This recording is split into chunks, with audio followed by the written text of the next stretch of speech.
Hello, and welcome. I am Chilling Tales, and as you get ready for bed, you must know that you are doing amazing and you deserve all the sleep you can get. So as you are winding down, let me know where you are from and what time you are watching this video. Like and subscribe to help the channel if you'd like. Now put your mind at ease and let the story unfold. The first time the building screamed, it used the intercom. I was halfway through my midnight rounds at the Charlemagne, 12 floors of brick and stubbornness on the edge of the old financial district, when every speaker in the place clicked alive at once.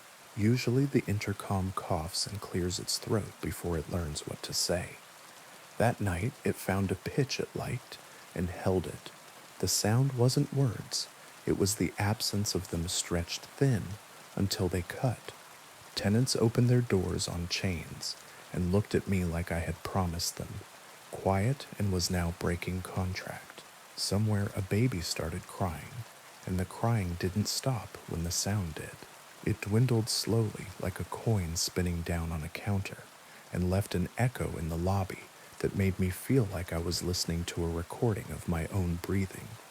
It's the wiring, I told Mrs. Patel in 3B, who watched me peel back the metal faceplate like I had a better plan than to stare at it. Old building, old bones. Sometimes they complain. Bones don't sing, she said, and shut the door gently so it wouldn't seem like she was slamming it in my face. I didn't sleep that morning because the building had decided I shouldn't. I sat at the desk in the night office with the logbook open and my pen placed neatly on the line for 0358. District-wide power hiccup, and watched the monitor that shows the front door. It's an old system, the kind with a burned-in after image of the doormat, and a polite ghost of every person who's ever stood too long in the lobby. When sunlight finally came and colored the marble, the monitor flickered once, and the after image of a woman in an old-fashioned coat straightened and walked away as if she'd been waiting all night and was late for an appointment I couldn't keep. Everyone has an opinion about the Charlemagne's age. The finance people say 1923 because that's when the money arrived.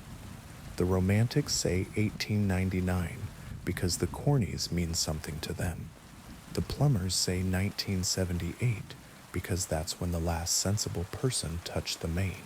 For the tenants, it has always been here. For the neighborhood, it is the building the bus shouts before it stops. For me, it was supposed to be a winter job that turned into 7 years of listening for the noises a structure makes when it wants to be a person and can't. There's a story that the Charlemagne used to be a hotel for brokers and their mistresses. There's another story that it was a sanatorium for men who looked fine until they didn't. There's a third story that it was a boarding house for singers who never got past Tuesday night. In the basement, behind the boiler, there's a room that used to be a laundry with a drain, so wide the city came and measured it twice. In the laundry's far wall, there's a door that never opens but always rattles when you pass, as if the air has lodged there. After the intercom scream, I paid attention to rattles. 3 nights later, the building sang again, but this time it picked an instrument, the elevator cables. It started as a hum you only feel in your fillings. Then it found a note and pushed until the note insisted on being heard. The car lurched between 6 and 7 and hung in the wrong place long enough to make a man in a suit lose his religion. I climbed into the shaft with a flashlight and a prayer I don't use for anything else. The cables twitched like an animal pinned for examination. When I put my hand on the steel housing, the sound came up my arm like -10 weather. In the dark, I heard something that wasn't me move at the top of the hoistway. A shift, a footfall. I shined the light up, and dust glittered in a column like the inside of a throat. "Hello?" I asked, because I am polite even to dumb ideas. The hum cut off so sharply I swallowed it. The elevator shuddered, remembered its job, and slid into place with the exact same misalignment it's had since '98.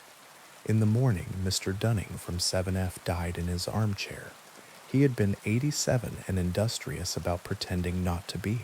The paramedics were precise and respectful. He might as well have been a sheriff in a dead town from the way the young ones handled him. I stood in the hall with my hands behind my back, because my father taught me it makes grief think you're ready for it. The intercom speaker in the ceiling buzzed softly, the way bars used to buzz when Neon hummed a little prayer. Mrs. Palin 3B watched from her door, hand on the chain, mouth a tight white line you only see on women who have outlasted 6 kinds of men. When they wheeled him out, the intercom clicked alive and said very clearly, "Mr. Dunning, arriving." It wasn't my voice. It wasn't human. It was the building's idea of a word, and it picked the wrong one. I called a vendor about the intercom. He said they could put me on a list. I asked about the elevator sheaves. He told me that if I didn't want to replace the whole system, I should learn to sing. I left 2 messages for the management company and got 1 polite return call that said, "We hear you," which is what a body says to a tumor when it's busy. That night, at 2, the building woke me again. Not the speakers, the pipes. There's a particular moan old copper makes when it cools. There's another the risers make when the top floors shower at once, and the water has to choose. This wasn't that.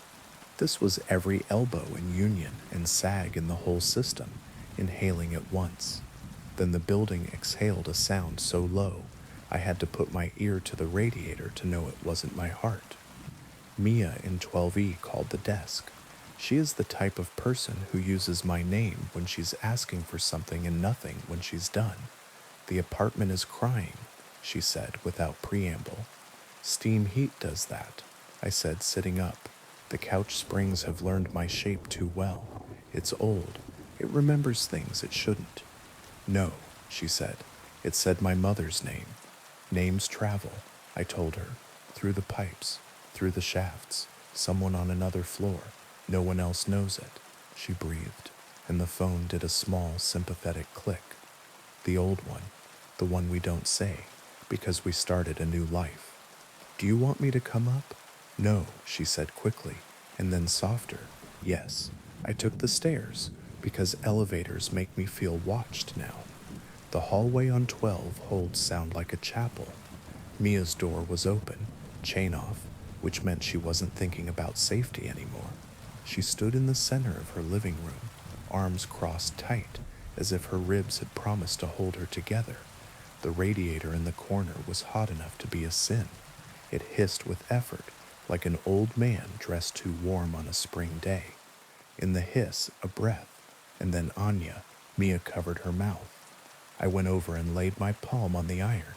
There was a rhythm to it, a slight lift at the end like a question. The pipes have tone. Sure, the whole building plays itself if you're inside it long enough. But this was formed. This was a name stuffed into steam like a note in a bottle. In the silence afterward, the floor above us let go a slow creak, not the movement of wood, but the kind weight makes when it decides to settle for the night.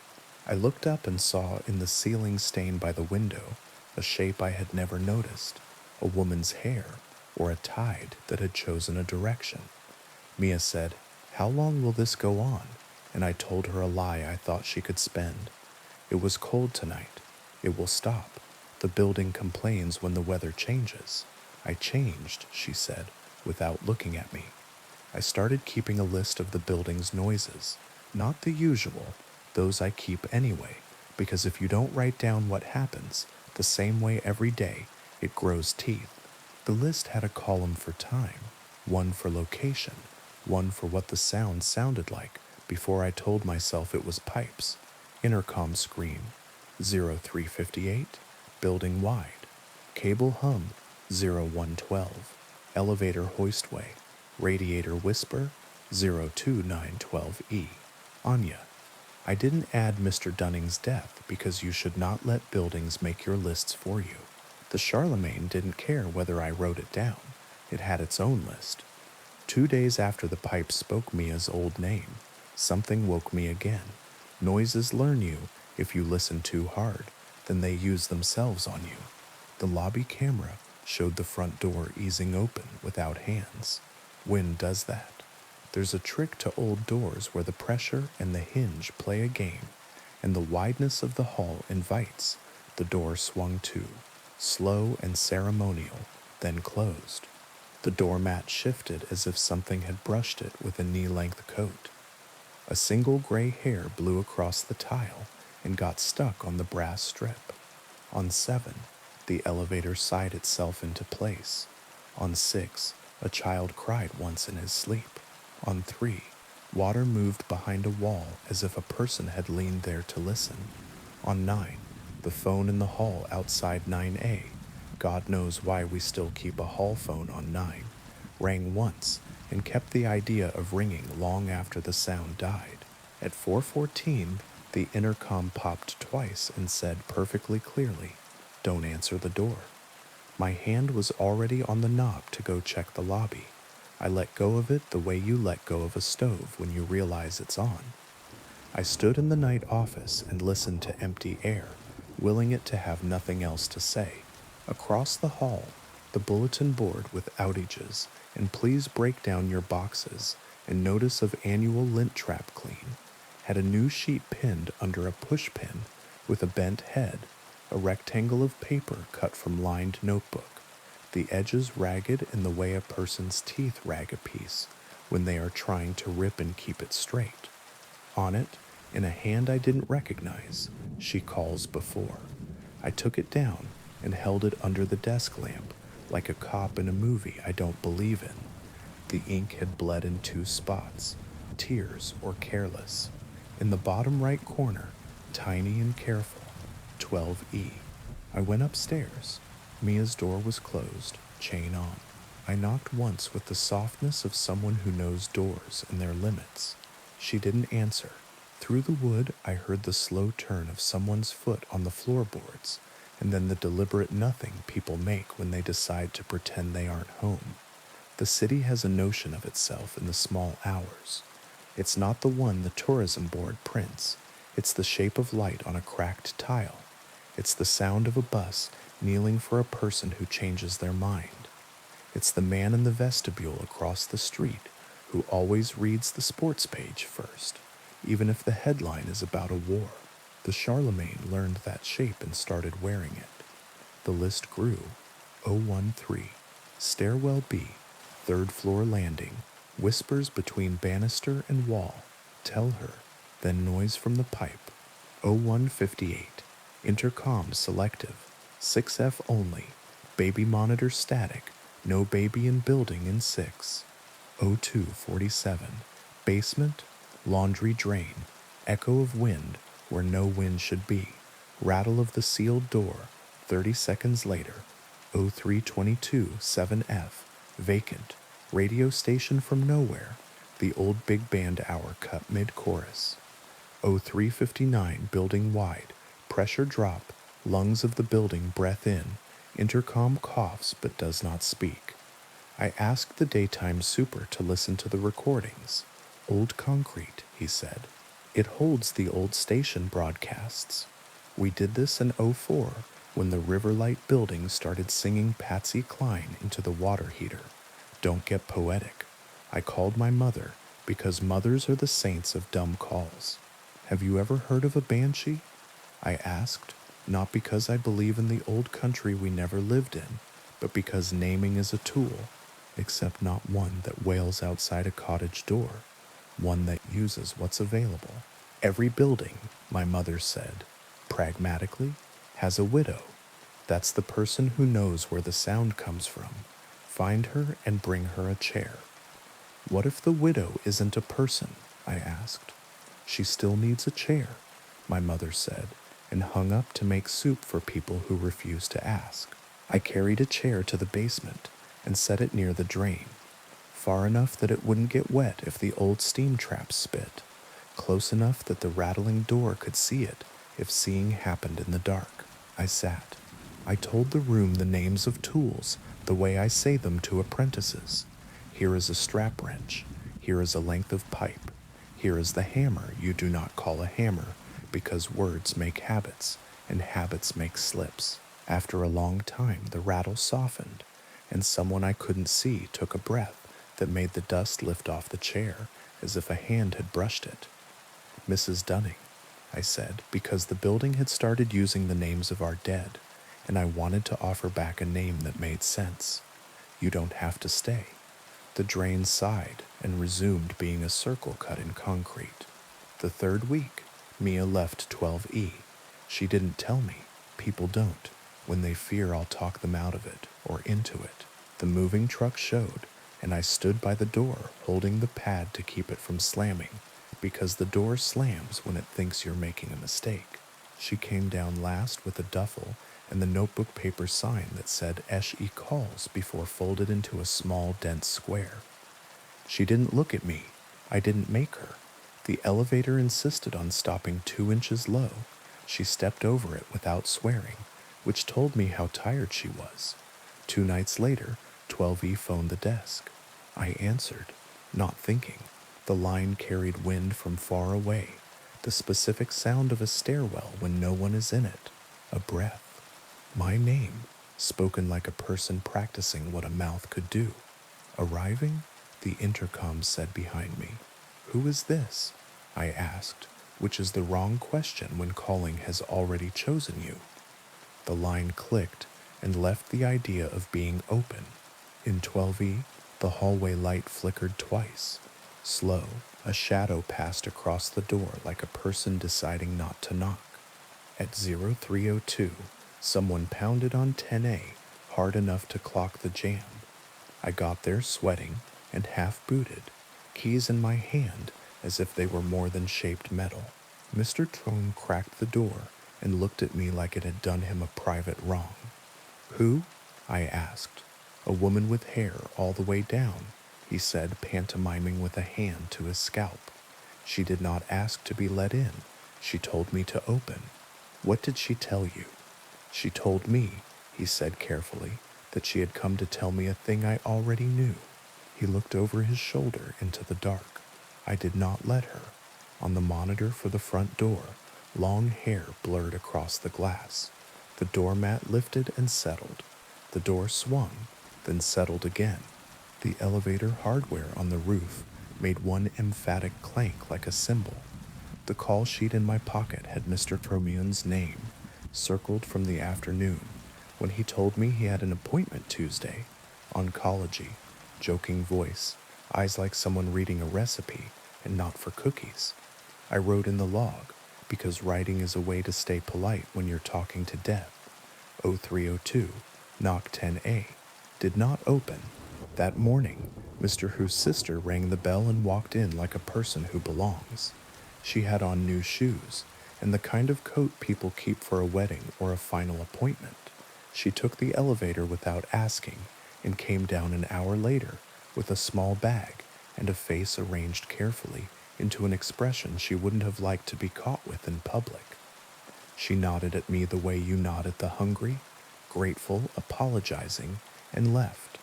The Charlemagne kept its throat clear for 2 days. I took the opportunity to do normal work, changed 2 boiler gaskets, one without swearing, freed a stuck sash in 8C, wrote a note to the management company suggesting winter paint would be useful in spring, swept salt from the lobby so the marble wouldn't forget itself. I almost believed in ordinary. On the 3rd night, the building started using the phone. No one was at the desk with me at 2 a.m. because no one is, and the list of the building's noises had grown quiet enough that my hand started to look like my father's again instead of something I had borrowed. The phone on the wall rang once. It's the line people use when they want me right now. I picked up my pen first because old habits say that when a thing rings, you'll need to write down the name of a man who wants something you can't give. I answered. The room grew one size smaller. She calls before, the building said, into my ear in Mia's careful voice. Before what? I asked. Before, the building said, as if that explained anything a human could punctuate. The call ended. The line stayed open. The dial tone hummed under my skin. persuasive as a warm bath. I hung up. The phone rang again. Mrs. Patel stood in her doorway across the lobby and stared at me like a person who has decided that if you looked at a dog long enough, it would admit a trick. I smiled with half my mouth and lifted the receiver again because I don't know how not to. A whisper, "Don't answer the door." The line clicked dead. When you have lived inside a building long enough that you know which handrail hums and which handrail sighs, you start not believing in coincidences. I took the stairs to 9 because 9 keeps secrets. The hall phone there, Polaroid yellow, its cord coiled in the exact amount of mess the day is willing to stand, rested on its shelf like a pet. Its receiver was just barely off the hook, as if someone had set it down so gently. The phone wasn't sure whether to tell anyone the line was open. I lifted it, expecting to hear nothing. A sound came back, not voice. Wind through teeth, a woman catching her breath after running the kind of distance that wasn't yards. The little click of a tongue wetting its lip. Then a word, not in English. Then, perfectly clear, arriving. I said, "You have to stop that." The line laughed once in a way I wouldn't call unkind, and gave me a dial tone. Since the day my father died, I have believed in two kinds of warnings: the useful ones that tell you how to stand so your back will not break, and the useless ones that tell you a truck is coming too late for you to step aside. The Charlemagne offered both. The building said, "Don't answer the door," and I listened, and Mrs. Korliova in 2D didn't, and the nurse who came with the oxygen tank did not have to ring twice. A week later, after 3 knockings that went unanswered and 2 pipes that whispered names I have not written because they are my own, I was down in the laundry checking the lint traps for the annual notice and thinking how no one ever reads it when the sealed door in the back wall rattled like someone on the other side had woken from a long sleep and wanted air. I set my palm against the cold paint. The rattle wasn't a hand. It was the way wind insists when it has something true to say, and the world has built something dumb where it needs to go. I pressed my ear to the seam and heard plumbing behave in a way no inspector would sign off on. Pipes set as a mouth, moving whispers along from floor to floor until they pooled here, in this dumb end room where steam used to go to rest. In the whisper, my name, then another, a list like someone holding roll call at the end of a shift. "Do you want me to open it?" I asked the old paint. The building inhales when you make bad offers. It didn't. It waited. "I can't," I said, more to myself than to Brick. Even if I could, I'd be unwriting work other men did. They knew something I don't. The door rattled again, less angry, more irritated, like a woman who has told you politely twice and is now wasting both of your time. Then the building exhaled through the drain in a tone that lifted hairs. In it, a phrase my grandmother said when she didn't want us to go out on New Year's, not because of drunks, though there were those, not because of cars, because she calls before, and we are not always good at telling women no. After that, the calls became precise. The intercom wail moved from building wide to surgical. 2 tones and then arriving, then a floor, sometimes a number, sometimes a name. The building had decided to practice being bureaucratic about what it wanted. No one wanted to be the person I told about patterns in a night. I told them anyway. "If you hear the speakers pop twice," I said, "call me. Don't open, not until you see me. It's an old building," the management said. "You can't frighten people with stories." "It's a building that eats names," I said, and left the phone where it couldn't reach the rest of my mouth. The night I realized it had decided on me, I was unlocking the roof so the vent tech could get where he needed when the intercom clicked twice, building wide, and said my name, not my job. Arriving, it added like a boarding announcement. I stood very still. "Not yet," I said to the nearest grill. The grill breathed on me in response, the clean dust smell of air that's tried. I felt the building collect itself. I went down. I put a chair in front of the door of the night office and sat with my hands on my knees like a man in a small town police station in 1954 who knows who's coming and why. I removed the intercom fuse and set it on the desk so the building would know I was serious, then set the fuse back where it belonged because promises are tools you don't use unless you can hold them all the way. At 03:59, the intercom did not speak. At 04:03, someone knocked on the glass of the front door, polite like a widow. I did not answer. The door swung open an inch and closed again because hinges have habits too. The mat lifted, settled, lifted. On the monitor, the burn-in of every person who has stood too long in the lobby grew brighter for a second, like a long exposure photograph trying to collect itself. A woman in a coat that knew we used to have fur turned her head and faced the camera. Her mouth moved. I could not hear her. I lifted the receiver of the front desk phone. No dial tone. I set it down, and the phone rang. I picked up and heard the sound of the stairwell on 9. Then don't answer the door. I know, I said, to the building, to the stairwell, to my father, who taught me that if a man knocks at 3 in the morning, he is selling either Jesus or violence, and on the right street those are the same thing. I waited. At 04:14, the intercom in 12E crackled.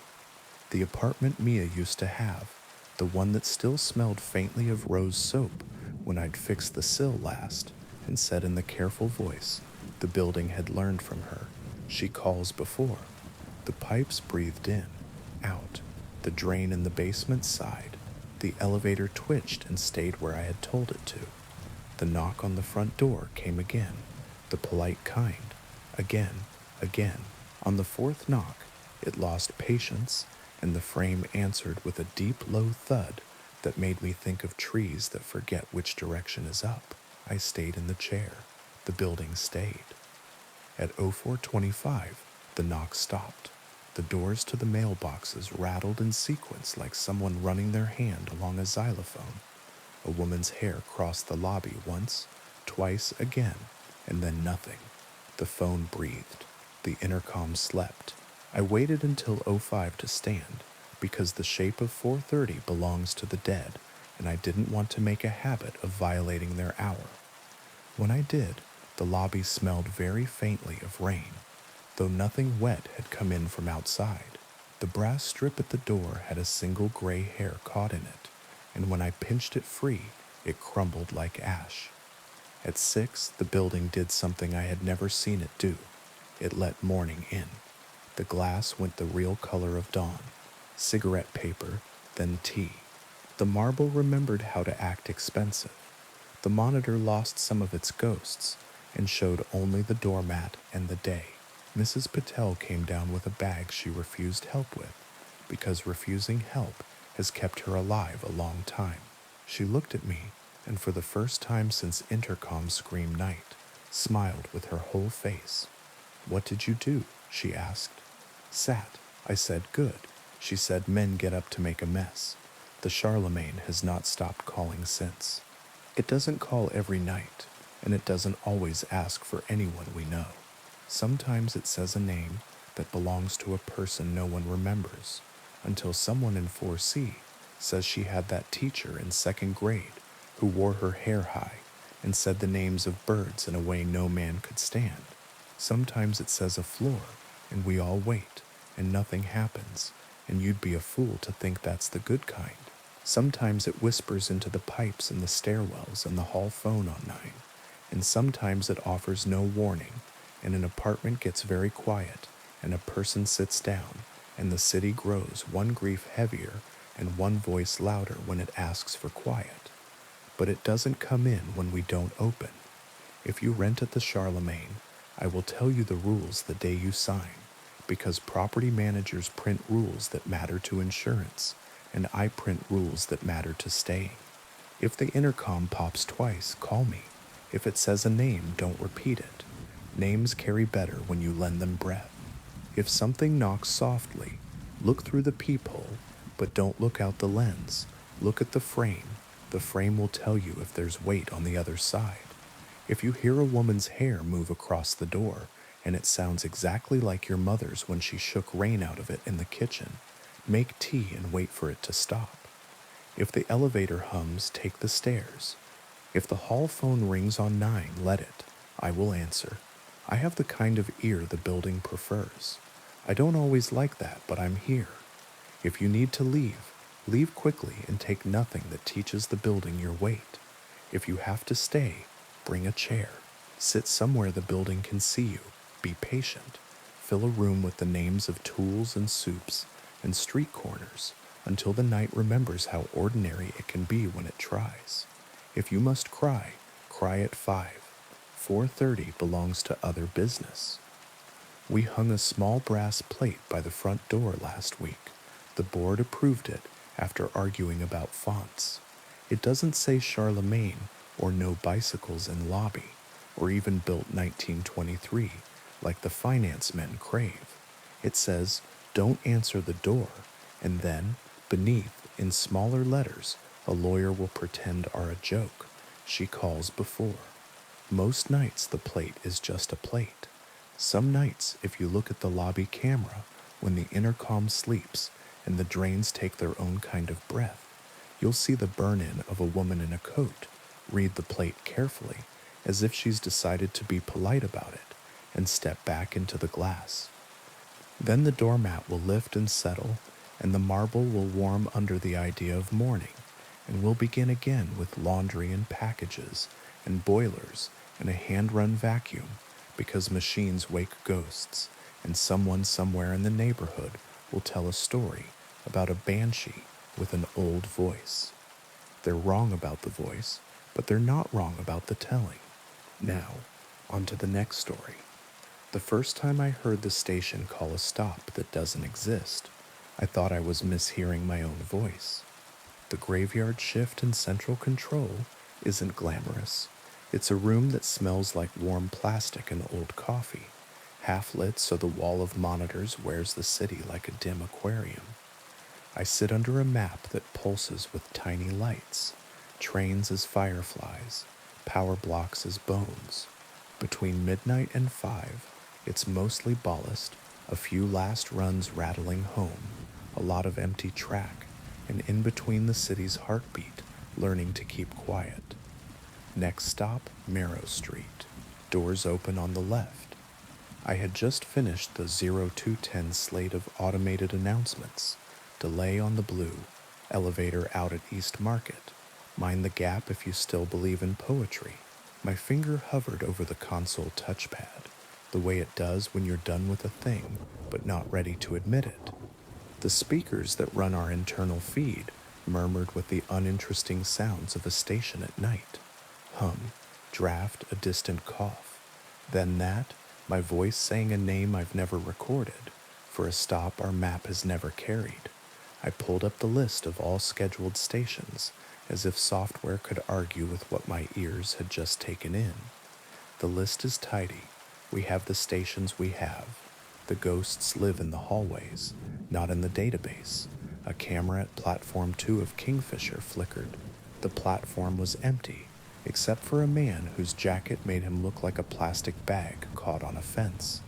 He turned toward the lens with the recognition of people who know cameras better than faces. The glass behind him showed his reflection, then something else, then only the tiled black. Next stop, Marrow Street, my voice said again, softer, as if a door had been closed between us. I unmuted the ops line. The dispatcher on duty yawned so hard we both felt it. You hear that?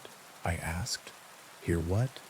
The room's vents answered, because vents always choose the wrong time to grow opinionated. I listened for my phantom again and got only the live feed from a blue line car, a lone pair of shoes on gray vinyl, 2 ad posters pretending to be cheerful, the driver's cab door shut and properly latched. It's nothing, I said, and the dispatcher grunted in the language of people who love nothing. Later, at 3, a maintenance crew keyed up on the radio to say they were clear of the track by the old river tunnel. Someone made a joke about eels. Someone else about urban legends. Laughter sounded like wrenches politely clinking. I signed them out of the block and watched the little rectangle on my map change color. Safe again. I noted the time in my log and the steady handwriting I learned after. I practiced being tidy because it gave me a way to survive what I couldn't control. At 3:17, a train icon butted at the edge of the map in a place no train should ever bud. We're not an old city, not in the European sense, but we've dug enough holes to pretend. There are tunnels we don't use. Some got flooded, some got walled off when the new line's curve didn't agree with the old. There are rooms under stations that appear on the original schematics as storage and whose keys we don't carry anymore. There are tracks laid for promises that budgets never kept. The map in my head is two maps overlaid, the official one, with its colors and stops that council members can pronounce into ribbons, and the other, the one I started collecting the year my son disappeared, and no camera could say which door took him. The arriving icon bore a designator the system should never display, K0. We have no K line. Dispatch, I said evenly. What do you have near the old river tunnel? Nothing, he said, brisk now, awake in the way men get when something violates their idea of the world. Why? Glitch, I said. I dragged the cursor over the icon, and it offered me a speed, 11 miles per hour, a length, 6 cars. Power draw, wrong. It was pulling from a string of blocks we no longer fed. The system offered a route as if its feelings mattered. The route ran past 3 stations we don't staff anymore because no one lives on the river flats now, not since the 3rd flood. Past that, it made a sharp left where left is wall, and climbed toward the interlocking that separates green from orange. It did not slow. It flowed like water in a basement. Do you want me to call the cops? Dispatch asked, and I imagined uniformed officers in a room that smells like our room, staring at a bank of screens and practicing disbelief. Negative, I said. Probably a logging error. I zoomed. The icon held steady, like an animal refusing to be shooed. Technicians can look in the morning. Next stop, Hickory Gate, my voice said on the internal feed, calm as a priest. Doors open on the right. We have no Hickory Gate. I switched to the driver to control line. No one called in. The rolling stock cameras showed the same thing over and over. A long night to nowhere. On camera 2, a woman slept with her mouth slightly open, clutching a paper bag that had the shape of dinner. On camera 4, someone had scratched a set of initials into the wall by the second seat from the door, the way teenagers do when they believe in future archaeologists. On camera 6, an ad for a mattress clung stubbornly to a frame that had been meant to hold real plastic, not 3 layers of overlapping tape. Call the interlocking, dispatch said. Tell them to go eyes on when the whatever it is reaches it.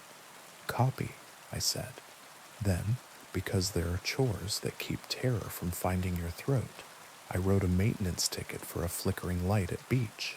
I set the ventilation at Haviland to circulate once an hour, because sometimes the air is the problem people can't name.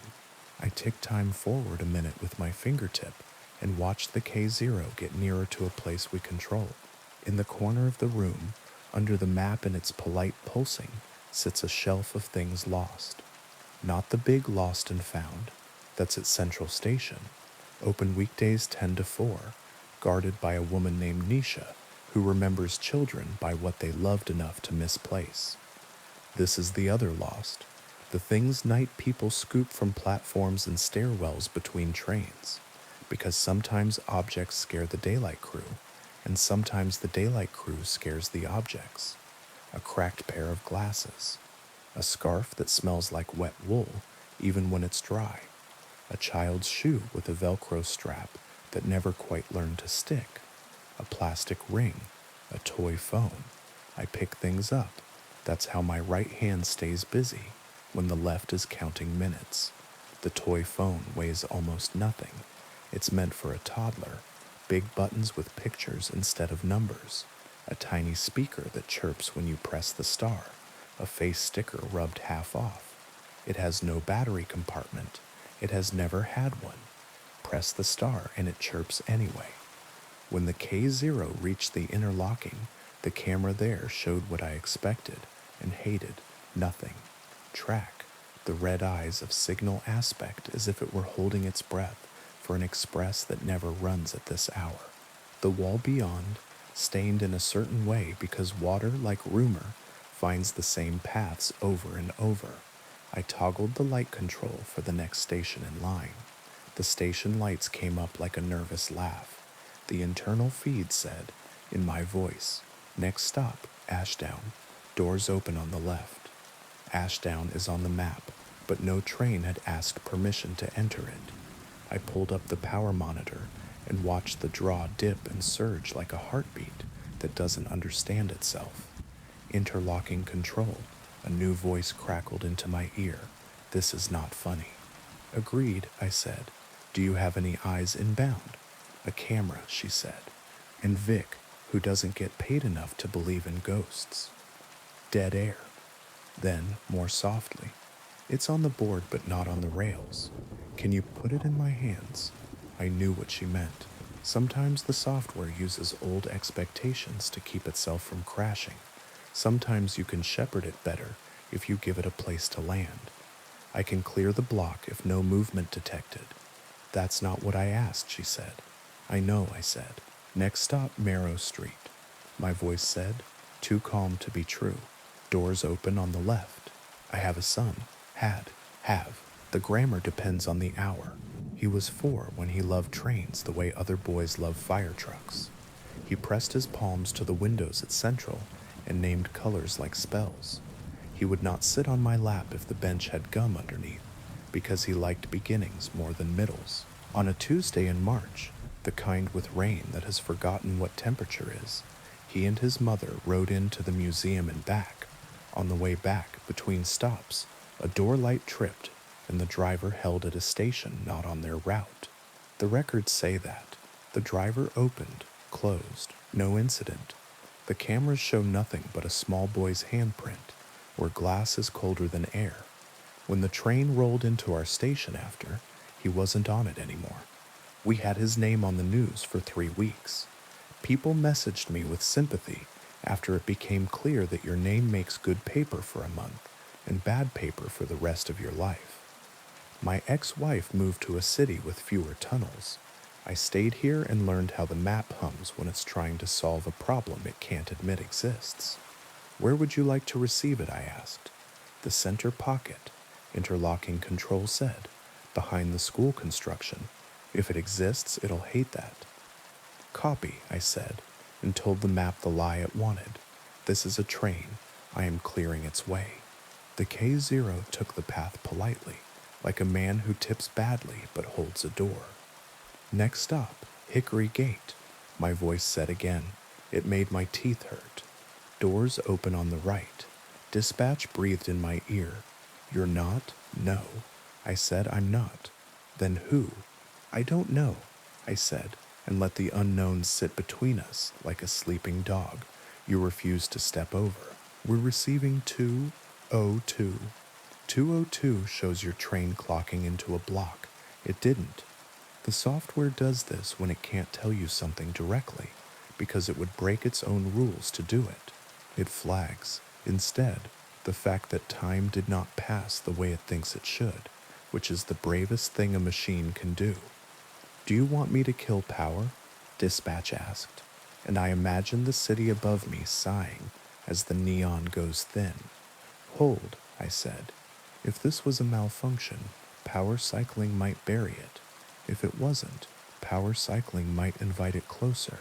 There is a tone to these things, a little respect you learn to give stories that outlive the men who made them." On the Ashdown platform, the camera caught a blur at the far stair, a woman's coat maybe, the edge of a face, a bare knee, pale as a truth.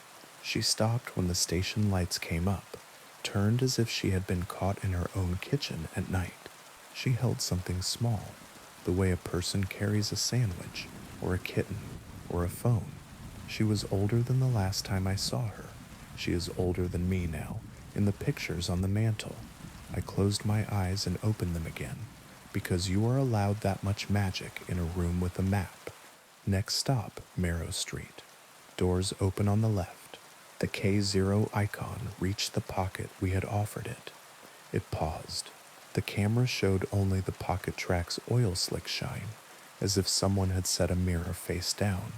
A breath caught in my throat in a way that did not respect my job. In the glass in front of me, the toy phone on the shelf lit, a star on plastic white, a glow with no battery to blame. I pressed it without meaning to. The chirp it made is for toddlers, a sound that exists in a world before uncertainty. The intercom fizzed, not the internal feed. The system-wide, the voice you use when you need to tell the whole city something at once and expect it to obey. I had not keyed it. Doors opening, said my voice. On the Ashdown camera, every door on a train that wasn't there folded back.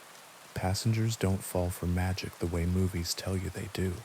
They hedge. They test with a toe, a breath, a turned shoulder. A kid with a skateboard touched the air where a door would be if there were a train.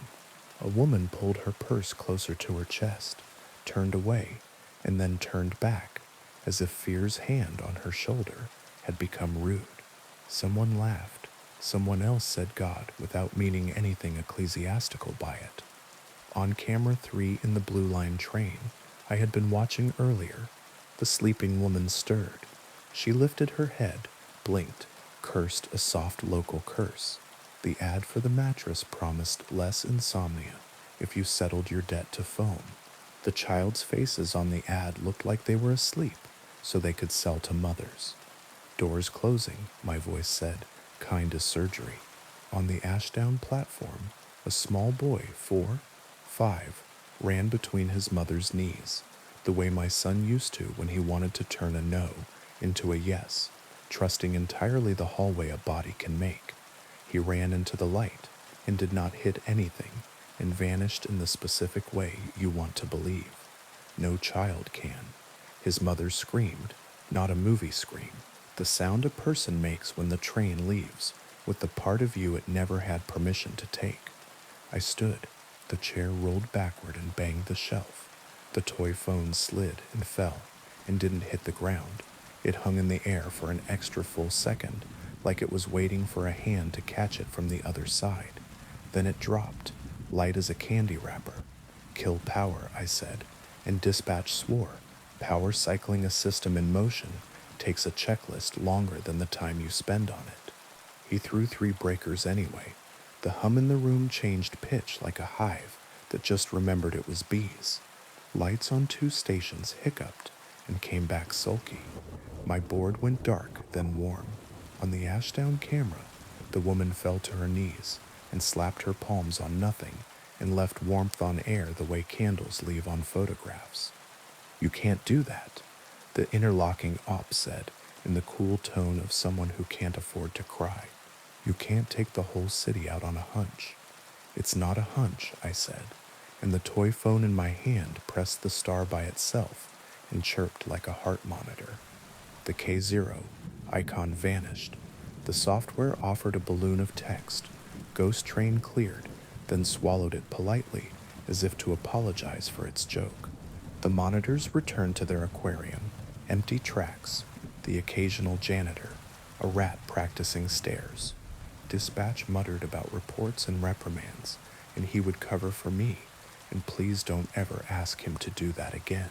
In the Ashdown feed, the woman's hands lifted from the perfect air and left 2 ghostly prints fading on nothing. She turned her head toward the camera. Her mouth shaped a name I know very well. The morning managers arrived at 6, smelling of clean shirts and the kind of sleep you earn by not knowing what night is like. I filled out 3 incident reports with words that made sense, then signed them with a hand that had not had a place to rest in hours. Someone brought donuts. Someone charted the power dip against a maintenance window and shrugged. The city above us stretched, checked its phone, and pretended to have dreamed nothing. At 9, after the commute, the woman from Ashdown came into central control. Not many people even know where we are. They pass under our rooms every day, and never think about who pushes the announcements and turns the air and sends steel where steel must go. She had a face I had seen younger. She had been the kind of pretty that doesn't realize it, and now was simply true, in the way a person gets when she has buried enough people to stop asking why. She carried a paper bag that had once held a sandwich, or a kitten, or a phone. She didn't look at me. She set the bag on the counter and said to no one. He was holding my hand. Then she left, and the smell of wet wool followed her out. Inside the bag lay a child's shoe with a Velcro strap that would never quite learn to stick. The city is generous with its stories if you stay late. Over the next weeks, more voices came through the internal feed when they weren't supposed to, calling stops that don't exist in my tidy database.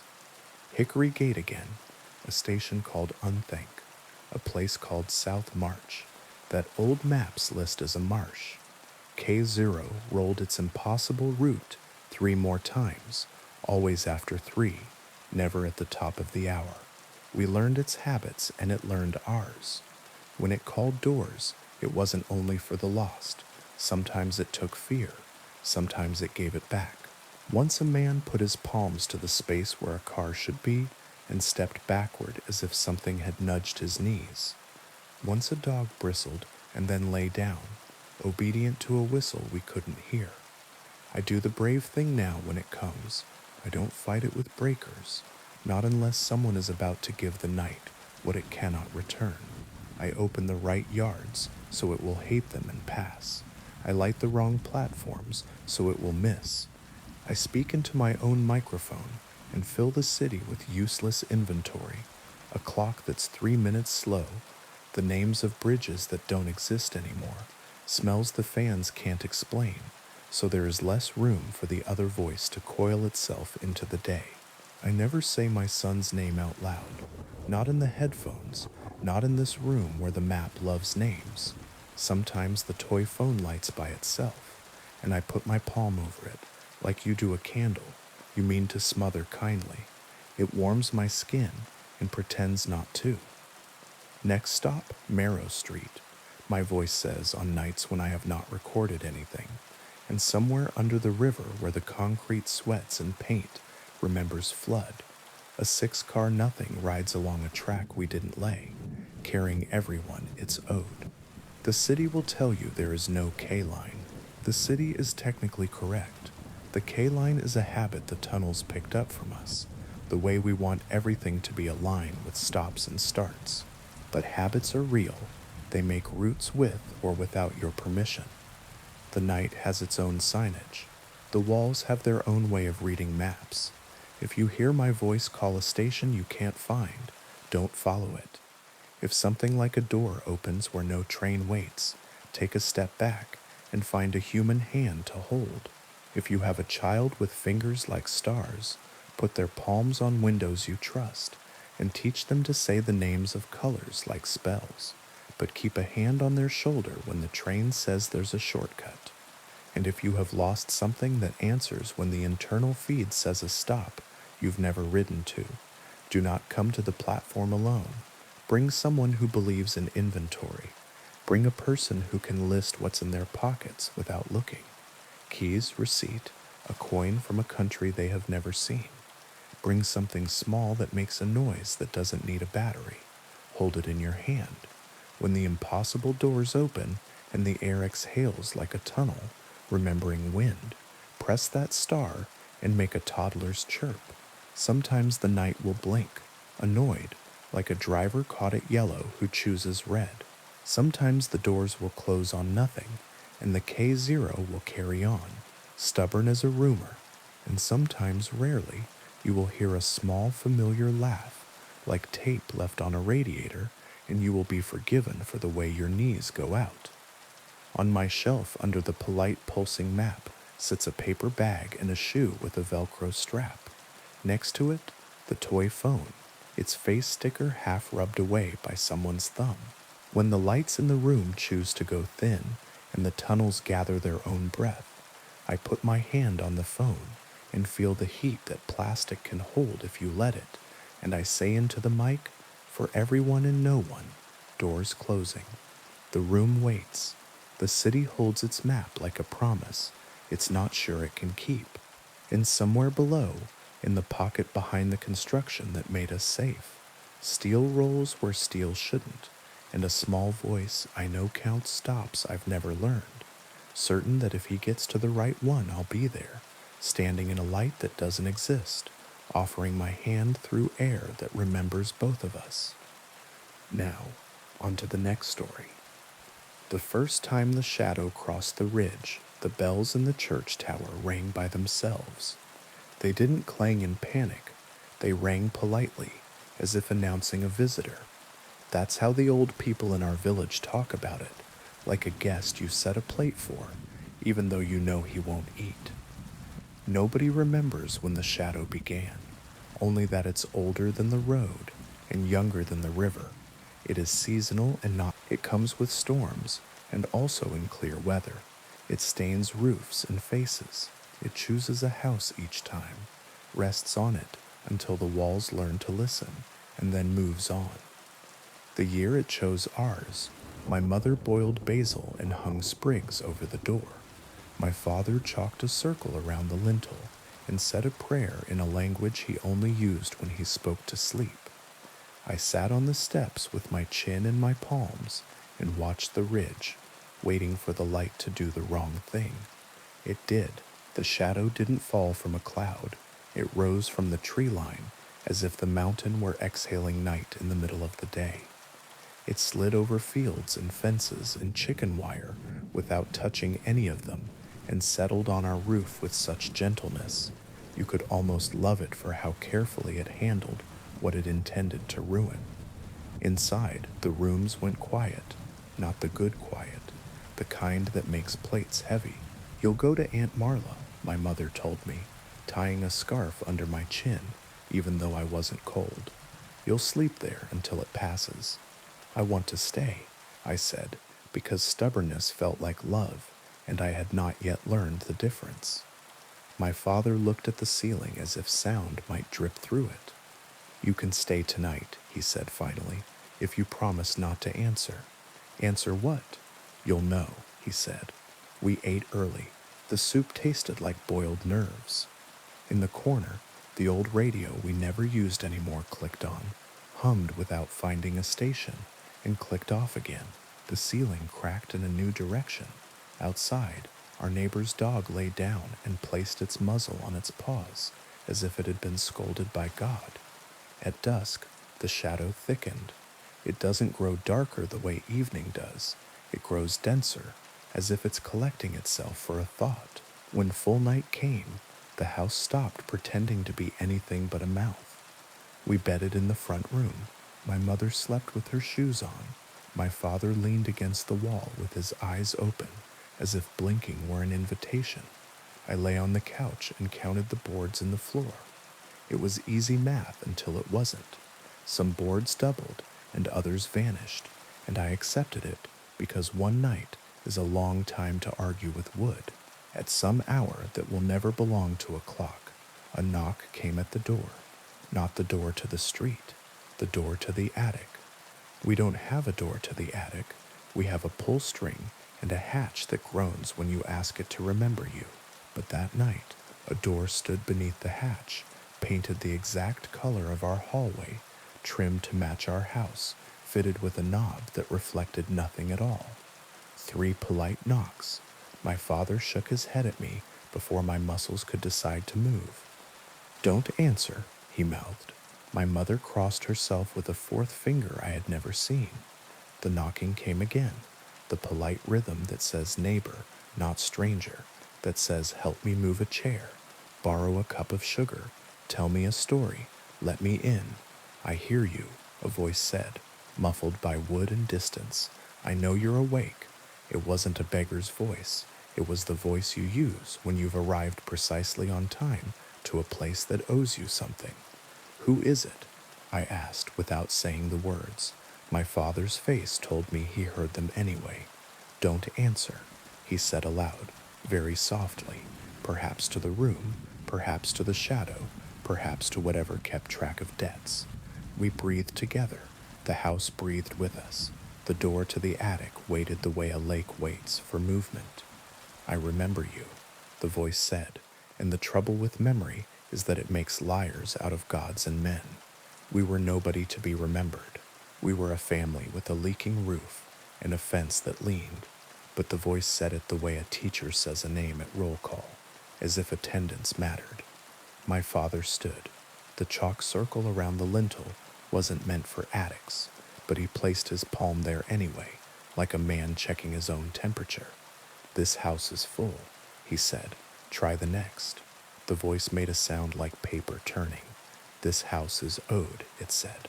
It has been owed since before your walls learned how to stand, since before your door decided which way it wanted to open.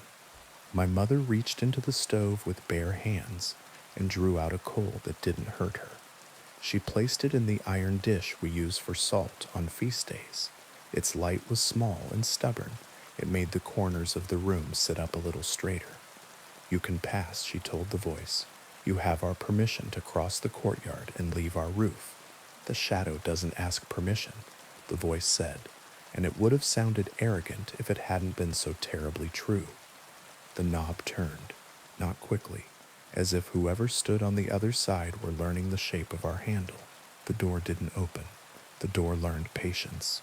From the street came the sound of someone walking, one person, then two, then more, a procession of feet that didn't hurry and didn't drag. Shadows slid under the crack beneath the attic door, long and thin and jointed wrong. They hesitated at the edge of the rug, as if the loom had laid a spell when it lifted its last weft. Don't answer, my father repeated, closing his eyes as if that could close other things. It will leave at dawn if you don't answer. What if someone answered before, I asked. What if the shadow expects courtesy? Then the debt is kept, he said, and we sit with it. He didn't look at me when he said it, because my face has always told the truth, and he needed, just for a second, to pretend otherwise. Ours became a rope we held on to. The voice spoke sometimes, and sometimes the feet spoke instead, and sometimes the house answered with little sounds houses make when they are thinking of settling. The coal dimmed and brightened like a heartbeat. My mother touched my hair every time the light weakened, as if to count me. Near morning, the knocking stopped, not because the voice surrendered, because the shadow moved on. It lifted from our roof with offended dignity and slid to the house across the lane, the widow's place with the blue shutters and the fig tree that never fruits. Her light came on. It went off. It came on again. We should go to her, I said. We should not, my father said, and for the first time all night, his voice carried authority that had nothing to do with fear. We were spared by not answering. Don't spend your mercy like coins. We slept in the day and woke sick with the particular guilt of people who survived at someone else's expense. The widow didn't open her windows for a week. When she did, the shutters hung crooked, and her fig tree had grown 3 new branches in the shape of fingers pointing at our roof. At market, the old women told me what they tell all children who watch too closely. The shadow is old. It remembers promises we forgot. It eats lies. It eats kindness, too. If you leave it uncovered on a table, it will take what is first offered, and if nothing is offered, it will take the one who asks what it wants. I brought bread to the widow, left it at her door, knocked, and ran the way good intentions run when they know they are late. That night, the shadow chose the house at the far end of the square, the one with the new paint. It pouted there like a scolded child, as if the freshness offended it.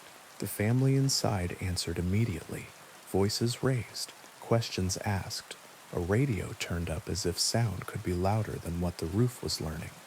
By morning, the paint had wilted. The new door had warped. The father stood in the square, staring at nothing, his jaw moving like a man chewing a memory that won't swallow. It went on like this all spring, the shadow pausing, the bells ringing themselves polite, the village pretending the mountain was just a mountain. Some nights it took a chicken. Some nights it took a secret. Once it took the sound of water from every tap for an entire day until we remembered to carry buckets to the well together like we used to. The night it came back to us, we were ready in all the wrong ways.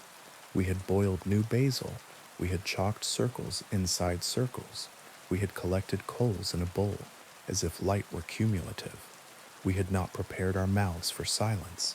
The attic door knocked 3 times, then 3 again, not because it was impatient, but because it is a comfort to things that are older than counting to arrange themselves in numbers that remember altars. Please, the voice said, and we had not heard please before. My father's face changed very slightly, not in sympathy, in recognition. He had waited his whole life to hear that word from the shadow, and he had never decided what he would do if it came. Don't answer, my mother whispered, and on her tongue it sounded like prayer and like something else, like apology. The knob turned. The door didn't open. I stood. My legs did it. Not bravery, not foolishness, that biological thing that makes children step forward when they are named, even if no one has said their name aloud. I placed my hand flat on the door and felt not wood, not paint, not cold. I felt my own house looking back at me through the grain.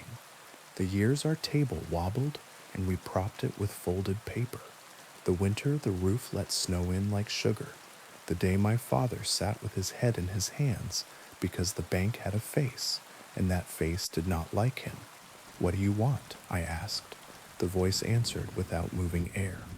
Something you can carry, it said, so you do not think you left your debt behind. A small laugh escaped me. It was ugly and human and broke the shape of the room. Fine, I said. Take my sleep. Silence. Then the sound of agreement that exists in the space before 2 hands shake.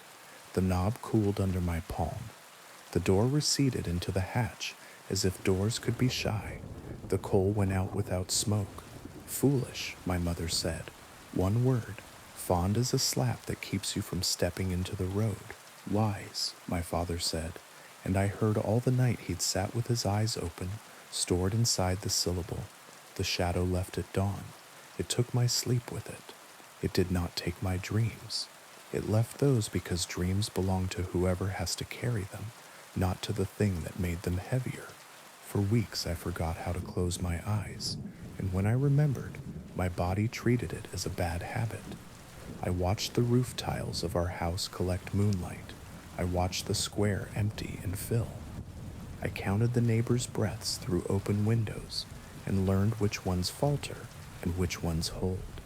I went to the widow's door and found bread there, hers for me, and we stood on either side of the wood and said nothing, which is another way of answering. When summer came, the shadow moved up valley, the way weather does when it remembers where it's going. Babies were born.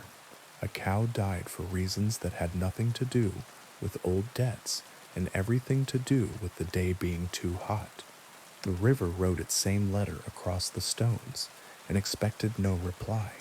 Sometimes late, I hear 3 polite knocks exactly where a door doesn't belong. I place my hand against the hatch and feel my house remember me. I tell it a small true thing I kept back during the spring, and the wood drinks it like water. The shadow prefers what you think you hid. If it comes to your roof, don't answer. If you must, offer it something you can survive without, and survive without it. And when the bells ring by themselves, set a plate for the guest even if he won't eat. There is a language older than bargains. It sounds like a family breathing together in the dark until the light has the courage to be mourning. For now it is enough. Now, on to the next story. The storm didn't take the town in a hurry. It arrived the way old debts do, announced by a change in air, a smell of wet metal, the gulls gone quiet, as if they'd been told a secret. The harbor smoothed itself under a sky that had lost its edges. Every house on the cliff shut a single blind, then another, the way eyes close when they don't want to see the ending. I sat my shift at the volunteer station with the radio tuned low. The lighthouse proper hadn't worked in years. Automation, budgets. But the beacon still spun on calm nights, because the town liked the look of it. The real work was below, at the end of the breakwater, where a pole held a LED that blinked red with bureaucratic rhythm. It never failed. It just wasn't enough. Before the first heavy drops, I saw them, 3 pale lanterns hovering low over the water, far outside the mouth of the harbor where no boats should be. Not the sodium lamps of the causeway, not the shrimpers' deck lights. These floated like will-o'-the-wisps held by careful hands. They moved together, then apart, then together again, the way people walk when they are not sure whether to enter a house. I reached for the binoculars, even though the rain had started to stitch the air. Through the blur, I made out the shape of a skiff where the lanterns hung, too small for the swells the storm had already promised, too far out for anyone with sense. A figure at the bow lifted a light and turned, as if looking for a channel that had shifted while they blinked. "Don't," I said to the glass, to the weather, to anyone who might be listening. The radio crackled with the dispatcher's voice, businesslike, half bored. "Heads up, Station 2. Report of lights off Greystone. Anyone on eyes?" "I've got them," I said. "Skiff, lanterns. No call sign.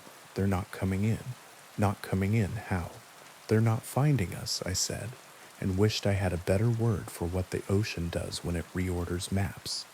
The old men at the station call those lights the drowned. Not because they belong to the dead, though that's always in the corner of the story, but because they come from the shrine that fell into the bay 140 years ago. It sat where our breakwater sits now, a wooden pavilion built on pilings, a place to leave coins and wishes and thin paper charms that fluttered in wind that had learned manners from prayer flags. One storm took it. The pilings cracked, the floor tilted, the lanterns went under and kept burning where the eyes couldn't see. That's how they tell it, without smiling. Sometimes, on nights like this, the lights rise again and ask the living to remember the way in. I put the horn on the roof and sounded a warning. The low note went out across the water and came back wrong, bent by rain and tide. I grabbed the emergency bag because you always grab the bag, and I ran for the breakwater because you always run for the place where rocks look like help. By the time I reached the end, the lanterns had drawn closer, 3 small fires cupped in careful hands, level with the waves but not afraid of them, moving with the tide and against it. I could make out the skiff's hull now, pale plank on pale water, and the person at the bow, a boy in a raincoat that had lost its yellow, hair plastered to his forehead, eyes fixed on the red blink like he could stare it brighter. "Turn back," I shouted, pointless. The wind filed my words until they were too thin to pick up. The lantern nearest me dipped, then lifted, the international language of please. The boy turned in the direction the flame motioned. He didn't see me. He didn't see anything but light. I didn't have a boat. The town keeps the work skiff locked 2 doors down for liability reasons, which is another word for regret. What I had was rope and the old stories about what you do when the drowned borrow the night. You give them what they ask for and make sure it cannot hurt them. You toss them ladles with holes in the bottom so they can bail forever without sinking you. You answer when they count you, but wrong, so they cannot get the number they need to take you with them. You carry salt in your pocket and throw it over your shoulder as if the ocean might be surprised by that memory. The boy raised his lantern high. It was made in the old way, wooden frame, rice paper sides, a wick that did not mind rain. He swung it toward the gap in the breakwater where the old foundation stones still show under low tide. No gap existed now. The storm had topped the rocks with a single long muscle of water. He stepped forward with the easy confidence of someone who has crossed this way 100 times in a summer that is not this one. "Stop," I yelled, and threw the coil. The line arced, fell short. Another wave lifted the skiff and turned it a fraction. The lanterns shifted to match, patient as nurses. A hand appeared at the stern, another figure, older, shoulders big enough to carry nets and names. He said something to the boy I couldn't hear. The boy shook his head. The older one looked up at the breakwater with eyes that were neither frightened nor angry, just aware, the way you are when you have taken inventory of your luck and found it insufficient. Take the end, I shouted and threw again, farther into the shape of the wind, praying the rope would decide to be heavy where it needed to be. It landed against the skiff's port side with a slap that sounded like a door closing. The older man caught it in one hand without looking. He didn't tie it, he just held on, like a man is a cleat until he isn't. The lanterns dipped again, once, twice. The boy turned them toward the break in the rocks that wasn't there, and for a second, just one, the water lifted as if rising to the idea of a channel. The skiff slid in. The rope went taut between my hands and the older man's. It hummed. Let it go, I called, because the humming had a pitch I knew from the vent above my bed on nights when the wind wants to be a song. Let it go, and follow me, but the drowned don't let you do both. If you drop the connection, the lights move on, patient, polite, expectant. If you hold the connection, they guide you, and their idea of safety is not yours. The boy stepped onto a rock that had no dry on it. The older man's hand tightened on the rope. The skiff slid sideways and did not lift with the wave that should have lifted it. The lantern ceased to need hands. I don't make heroic decisions. I do the next sensible thing badly and with sincerity. I wrapped the line twice around the iron post at the end of the breakwater and leaned my weight into it and prayed I wouldn't get the older man killed by giving him something to fight that wasn't the ocean. Turn your light, I yelled at the boy, because light is language, and he was listening to the wrong conversation. Turn it to me. He did, not because I had any authority, but because I sounded like a shoreline, and he had forgotten how to find one. He swung the lantern toward my face, and for a second we saw each other plain. His eyes were not young at all. Mine were tired. Rain made us both strangers. The lantern's flame licked my cheek without burning. It smelled like salt and something older than oils. I lifted my free hand and shaped the air as if it were a knob.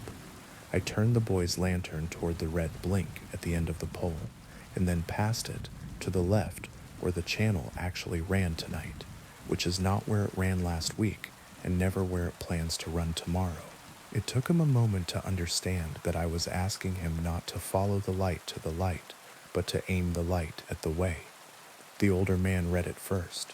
Something in his shoulders changed from resisting to remembering. He shifted his weight. He didn't pull. He held. The rope hummed a new note. The skiff found water that wanted it. The three lanterns moved to match, one leading a fraction, one flanking, one hanging back as if to count. The boy held his higher. The older man stepped closer to the center of the boat, feet following memory, not map. Together we slid the skiff along the wet top of the breakwater's logic until the inside water calmed enough to welcome them. When the bow kissed the lee side of the rocks, the older man let the rope fall.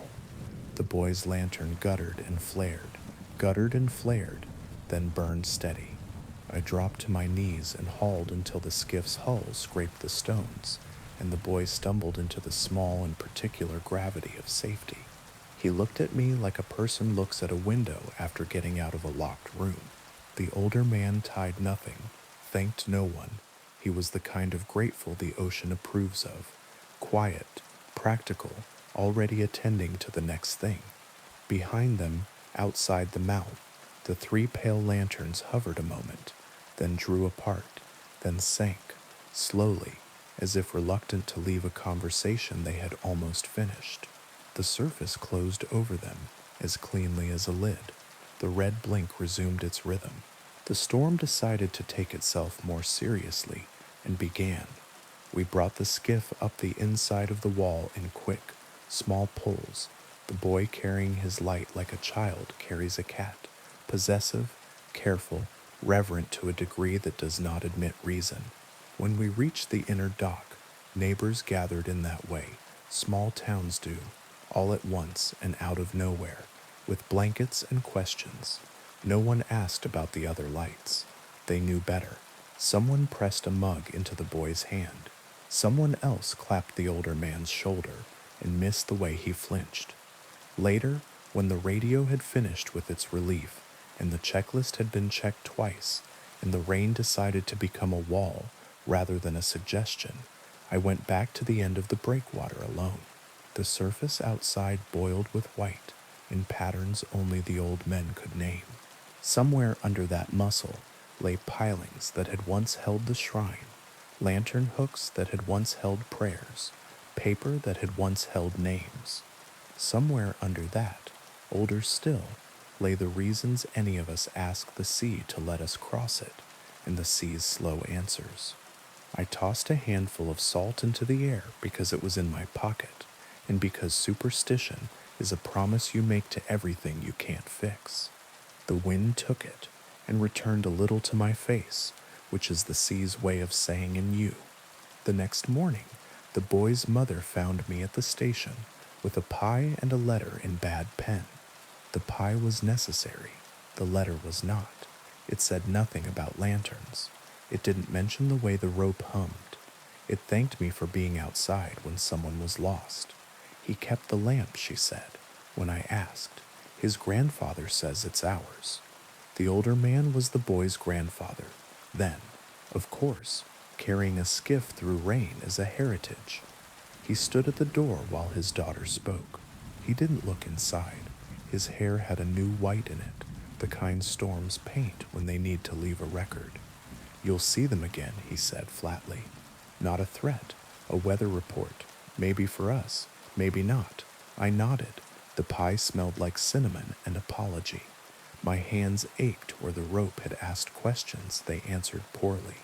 Some nights, long after the breakwater dried and the pole blinked and the beacon on the hill spun out of nostalgia, the three pale lanterns return and hang far outside, polite and patient, asking to be followed by anyone who has a reason.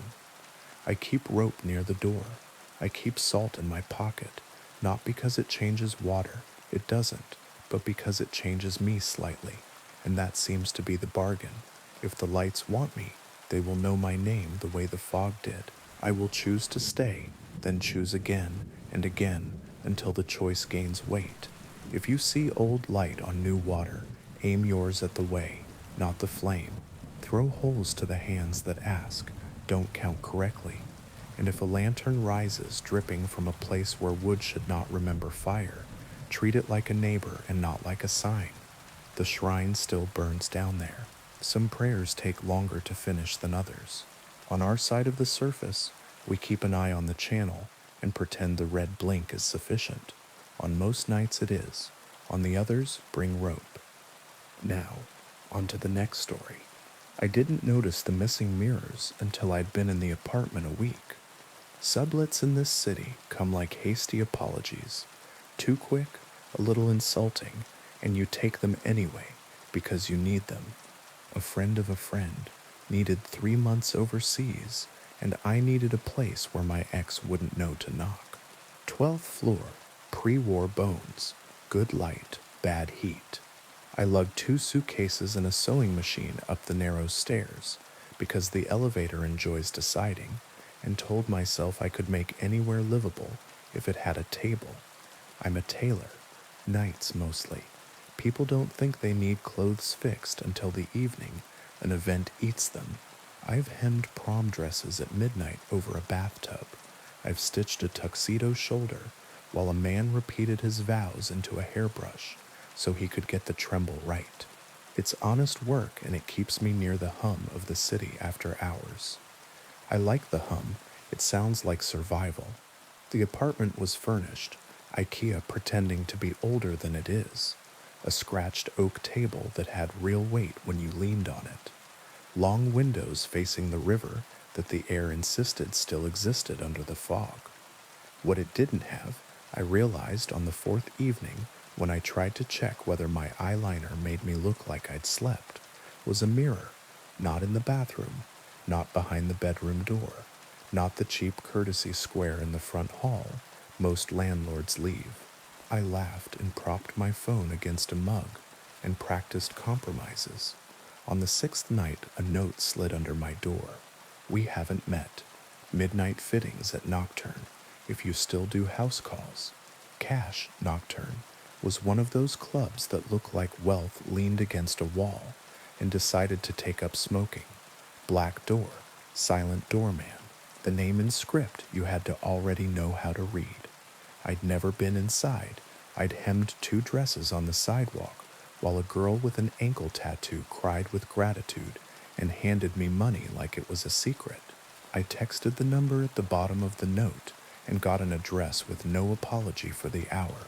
I packed my kit: chalk, needles, 2 sizes of shears, tape measure, leather thimble that fits only my ring finger, a handful of safety pins, because panic wants what it already understands. At 11:45, I stepped into a night that had practiced being colder and took a bus that argued with its own headlights.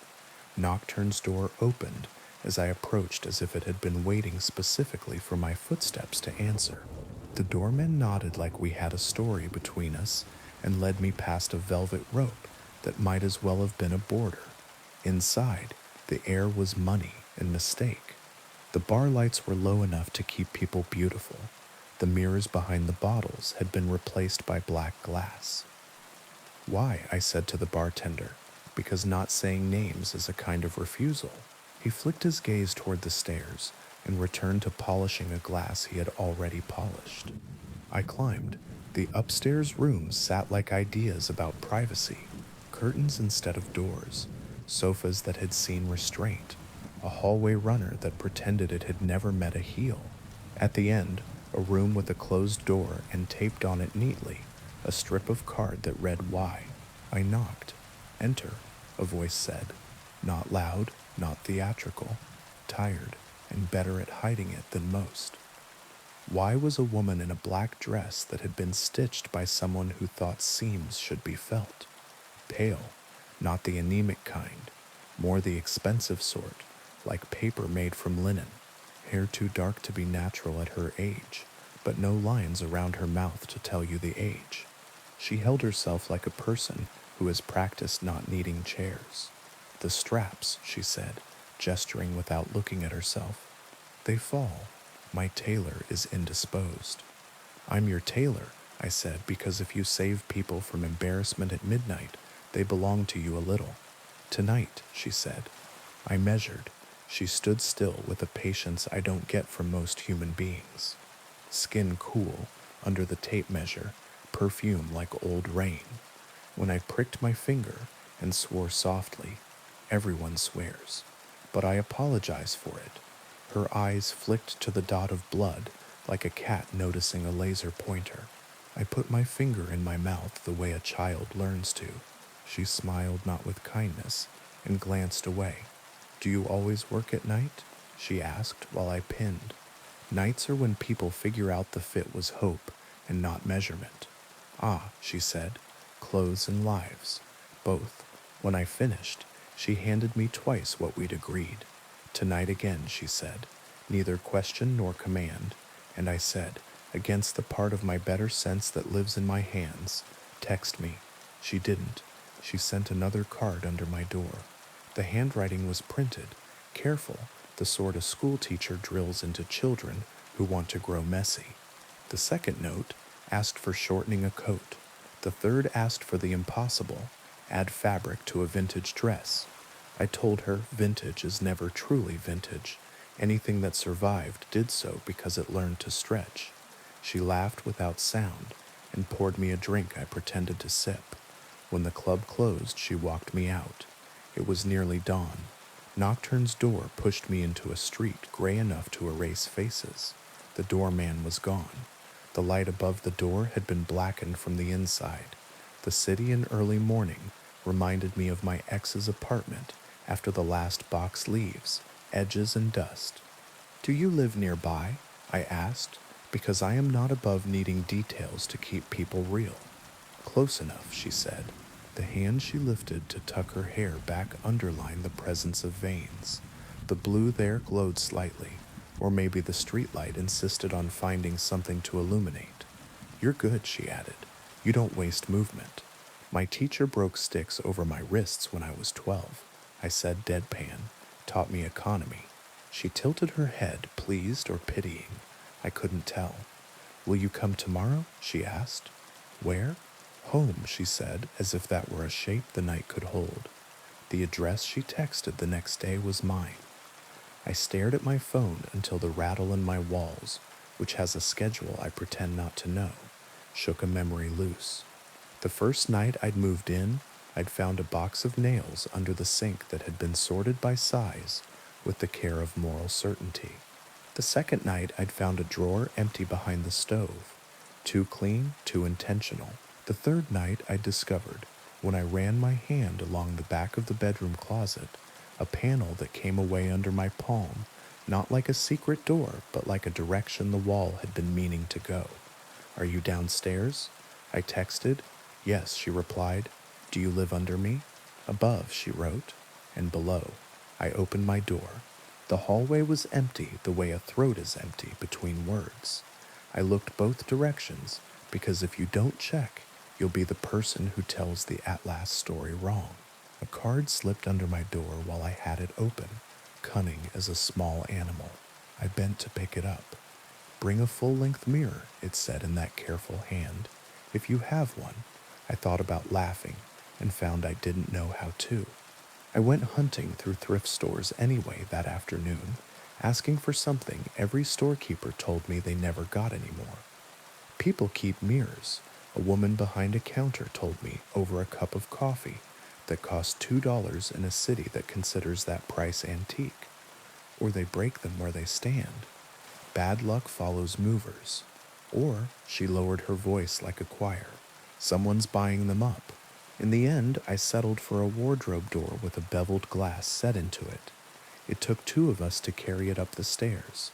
I tipped the other person more than I had, because the weight of glass makes me grateful. At midnight, the card came again. Now, I set the wardrobe door against my wall and opened my apartment door. The hallway smelled like rain and varnish. The scent stair rails release when they decide to admit they were once trees. I stood, stupid, holding the edge of the door with one hand and my sewing kit in the other, the mirror standing in my doorway like an extra person at a party. "Well," I said to no one. The mirror moved, not slid, not pushed. The glass wavered like heat rises. I saw my face and then behind my left shoulder, wise. The hallway behind me reflected empty. The glass insisted otherwise. Y lifted a finger to her lips. I stepped sideways because I have the habit of obeying the improbable when it's polite. She stepped out of the mirror. She didn't disturb the surface. She simply existed where she hadn't been, and the air rearranged itself around her with that faint electric feeling you get when you stand too close to a working transformer. Up close, in daylight, or the nearest thing to it, the city allows, the veins at her wrist shone like lines in a map to a country that shouldn't exist. "You want me to sew inside that?" I said, nodding, because if my mouth opened any wider, I wasn't sure what would come out. "Not tonight," she said. "Tonight I need help." "Help is more expensive," I said, because reflexes save you from panic. She smiled with something like fondness. "How much to carry a mirror downstairs?" "Depends if it tries to talk." "It won't," she said. "It's tired." We carried the wardrobe door down one flight. On the landing outside 11B, where the rail knits itself, a mark darkened the paint. Something had leaned there often enough to make the wall learn. We set the mirror there. "What is this?" I asked. "A door," she said simply, "that's been very patient." It was a mirror. My face, hers, a faint diffusion of the stairwell, all there.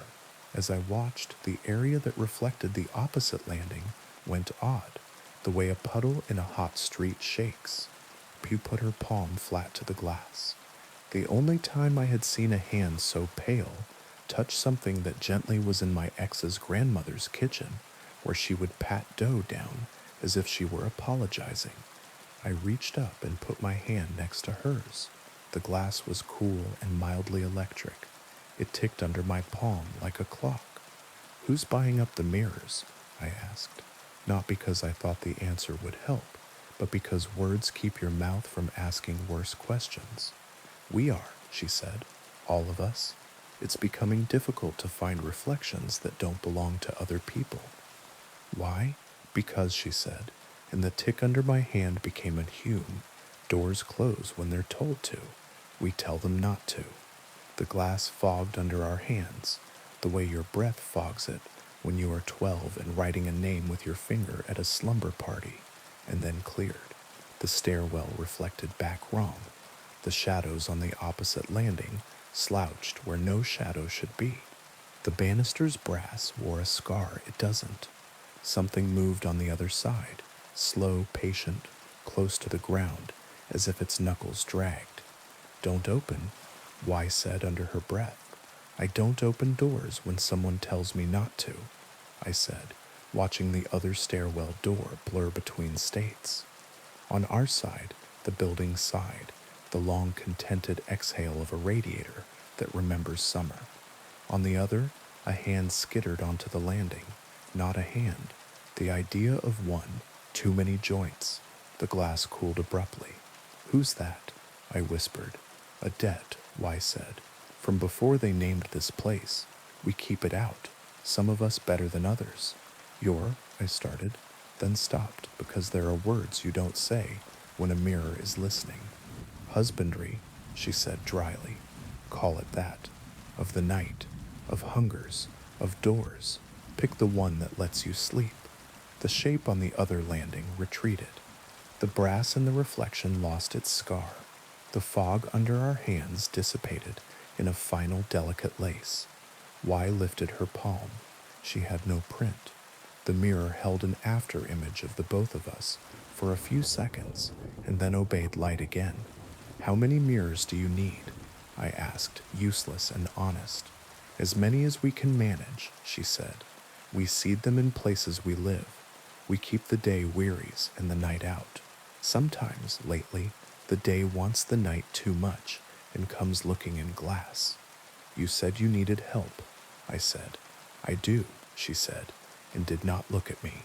She led me to her apartment, not above, not below, exactly. A quarter turn of hallways, and we were in a room with no windows and a smell like stone after rain.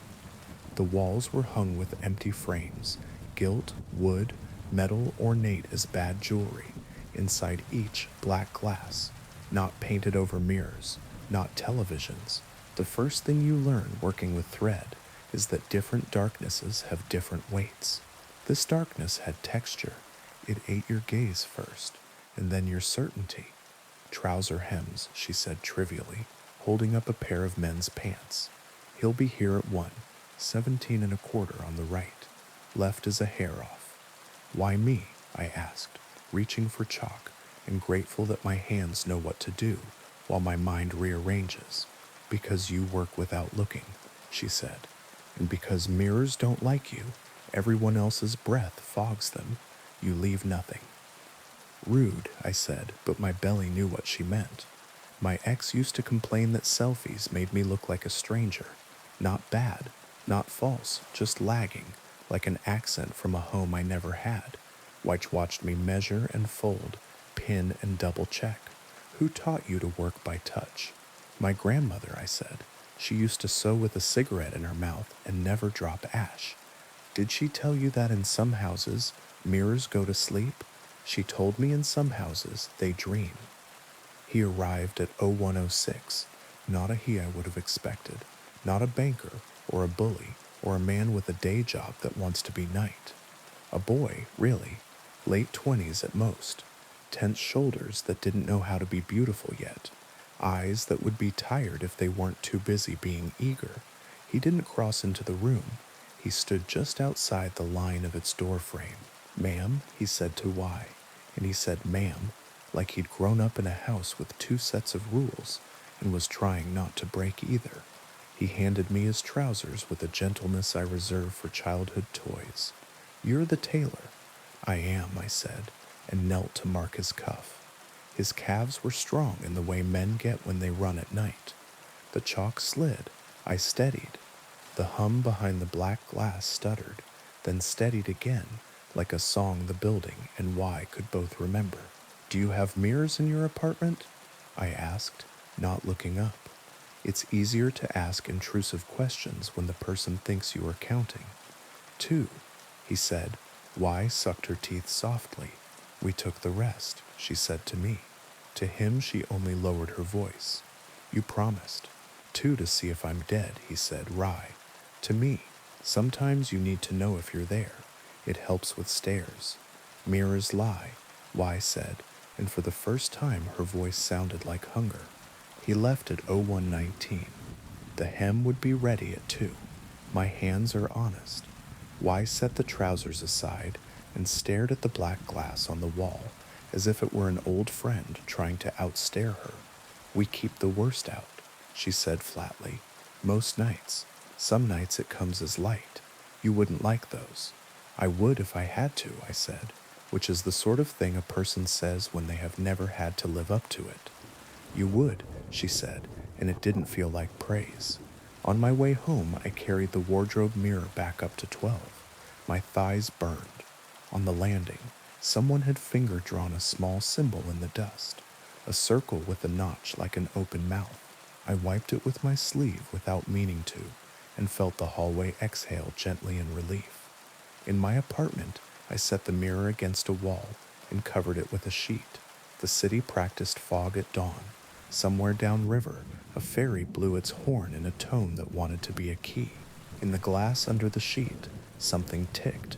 I didn't sleep. I stitched. The hem came out clean. The next night, I delivered it, and the boy's gratitude was so unguarded, I had to look away. Y didn't smile. She rested one hand on the black glass, and the black glass vibrated cat-like under her palm. After that, it got worse. Word travels where it shouldn't. Calls in the small hours for hems and bustles, and a seam pressed open and re-sewn on a wedding dress that didn't want to admit it had belonged to someone else's body. People asked for me by name when they had no reason to. Notes with Y's careful hand slid under my door when she hadn't sent them. I caught my own face in the wardrobe mirror at odd times, slightly off from me, as if my reflection had arrived late to a conversation and was trying to catch up. The city's thrift stores ran dry of mirrors, Craigslist filled with pleas, looking for full-length moving sale, good condition, no replies. The club changed its name on the awning every week, and the doorman changed his hat. Inside, the black glass grew heavier, the frames warped like wood under pressure. Why me? I asked why, one night when I'd put my hands into too many strangers' waistbands without permission and needed to test if I could still hear my own questions. Because you don't open, she said. At the door, in the glass, wherever you first learned the word no. Who's calling? I asked. The city, she said, or what used to be under it, or us when we're hungry for the wrong time. The last thing happened on a Thursday just shy of dawn. My phone alarm had the small, exhausted sound it gets after a week of nights. The wardrobe mirror ticked under its sheet. Someone knocked on my door, not polite, exact. I put 2 fingers against the wood below the peephole and felt no pressure. I looked at the hall, empty. Taylor, a voice said softly. Not Wise, not the boys, not my exes, not anyone who'd ever paid me money. My name, but handled like silk. I need you. I went cold in the way you do when your body decides the blood has better use elsewhere. No appointments, I said kindly. Kindness buys time. Leave a note. It's an emergency. The voice had patience. The seam split. Where? In the mirror, the voice said, and the wardrobe glass ticked loud and small, like a fingernail on a bottle. I lifted the sheet. My reflection looked back. Tired, competent, someone who never takes off her thimble even when she sleeps. Behind my left shoulder, a second room, not mine. taller, older, the kind of plaster you only see in photos of apartments that don't go on the market. A woman stood there, pale dress, no seams, hair pinned at the nape in a way that would force your neck to behave. She held herself like a person who had always been the person other people came to, saying emergency and then waited for orders. The seam, she said, and her mouth hardly moved. It's in the back, I can't reach.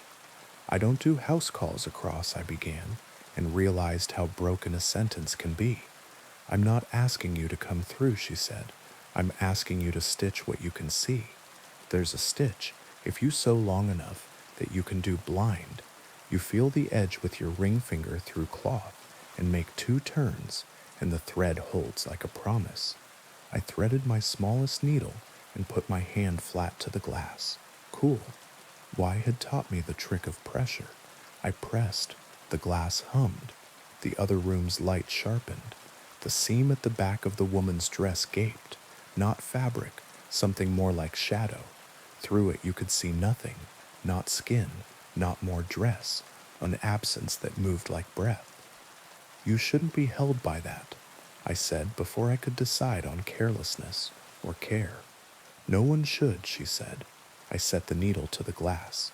It met resistance and then slid as if I had pushed it through a thin sheet of ice. The thread followed reluctantly, skeptical, then obedient.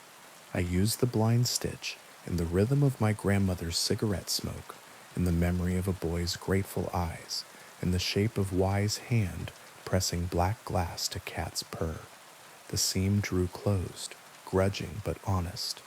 On the last pass, the wardrobe mirror shook once, the way a person shakes when they have decided to stop asking if they are alive and accept it. Done, I said, breathless and ashamed that I was. The woman turned. Her mouth did not smile. Her eyes did, a blank humor like winter light on a frozen river. Send Y my regards, she said, which I did not like. And you? What? Move the mirror, she said, before night. Where? Against an inside wall, she said patiently, as if speaking to a child, so that when the day comes looking in glass, it hits drywall and remembers itself. The wardrobe mirror ticked again, once, sharply, in the glass behind my reflection, the seam held. The other room's plaster shed a little dust. The woman lifted a hand, and the lights in my apartment flickered because the building is too old not to eavesdrop. Then the other room dimmed. The glass showed only me and the sheet in my other hand.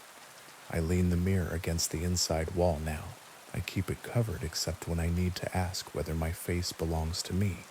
Nocturne changes its name and stays open.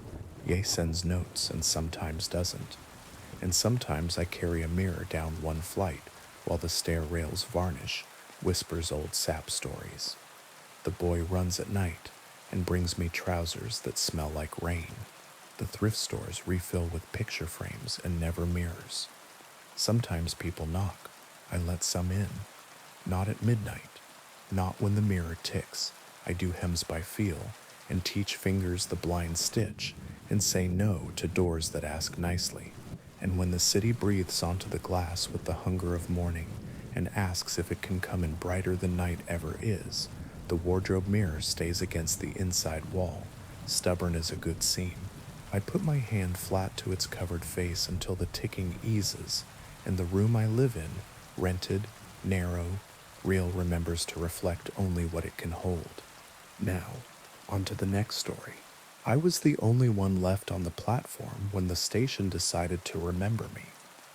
Greystone is small as stations go, 2 tracks, a brick building with a slate roof that leaks in March, a clock that gains 3 minutes a week no matter what the handyman swears he did. After the last scheduled departure, 11:45 eastbound, the train people swear by and the rest of the town ignores. The platforms go to sleep like anything else. The vending machines hum. The pigeons find their beams. The clerk in the booth lowers the metal shutter with a finality that wants to be a kindness. I should have left when he did. My duffel was heavy with the life I couldn't afford. and I was tired in the way that feels like rust has decided it is you now.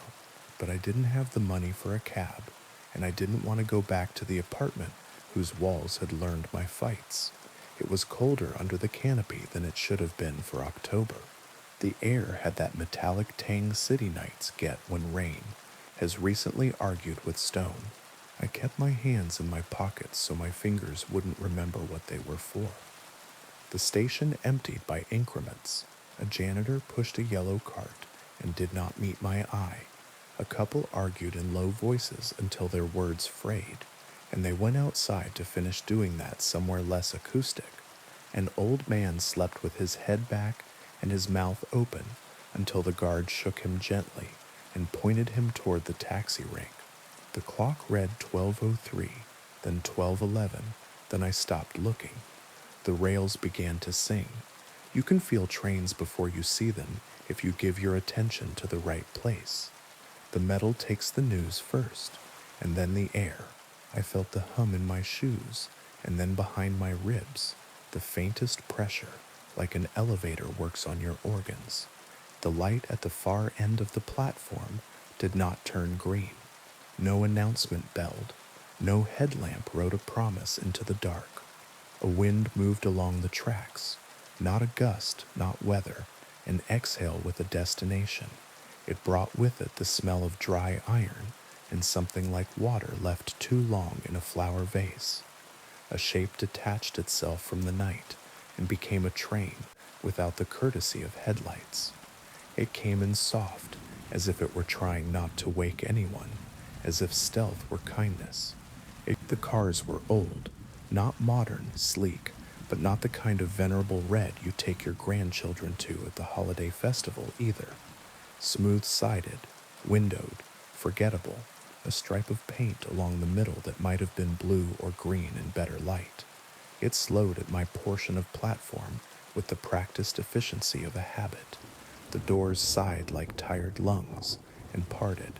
If you've never stepped into a room with the exact temperature of a morgue drawer, you don't know the kind of cold this was. Not winter cold, absence cold. What light there was came from nowhere, a grayness that should have had a source, and did not. The aisle ran down the center of the car, upholstered seats in pairs faced forward. The windows showed me my own uncertainty and a smear of my own breath. There were people sitting. That was the first relief. None of them moved. That was the second realization. I stood just inside the door with my duffel at my ankle and told myself I was going to step back out, wait on the platform for a train that had headlights like an honest machine. The doors snicked shut as if they were tired of hearing me lie to myself. The car jolted, the station slid away, the world beyond the windows forgot to exist. "Ticket," said a voice soft as paper. He sat near the door, the kind of man photographs in old books call a commuter, suit bagging a little at the knees, tie too narrow, hat in his lap with a sweatband gone dark. His eyes were open. They were not certain who they belonged to. His hand came up slow, palm out, a ritual more than a request. I dug for my wallet before it occurred to me that there would be no scanner here, no place to tap a phone or a card that is trying to be one. "I missed the last one," I said. The clerk said. The farther end of the car answered, "Leave him." A woman sat by the window 3 rows down. She had long black hair that looked like it had been brushed recently by hands that knew how, a dress that belonged to 3 styles ago and none, and the kind of posture you hold when sitting has become a job. "He's new," she added, as if that explained anything. The man with the hat sighed his breath out and folded his hand back into his lap. He did not blink. No one else did either, and that was the moment I placed the wrongness. The car was full of people who were not breathing like I was. The woman crooked 2 fingers. "Sit," she said, "before he comes." I have been told I obey too readily when instruction feels like a rope thrown into water. I sat opposite her because her eyes did not look like tacks. Up close I could see that her dress had been mended neatly at the seam under her arm. Her left knuckle had a white scar where a ring had once rubbed. The smell around her was citrus and old books, and a trace of something iron that had no right to be on anyone. "What is this?" I said. It came out small, a child trying not to wake someone. "This is the last train," she said.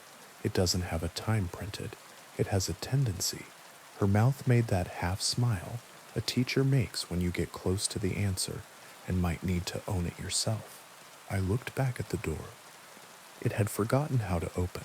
The window showed only my face and a gray that could be fog or could be blank. "They'll tell you you need a ticket," she said. "If you have one, they take it. If you don't, they take what a ticket would be worth." "What does that?" The car shivered.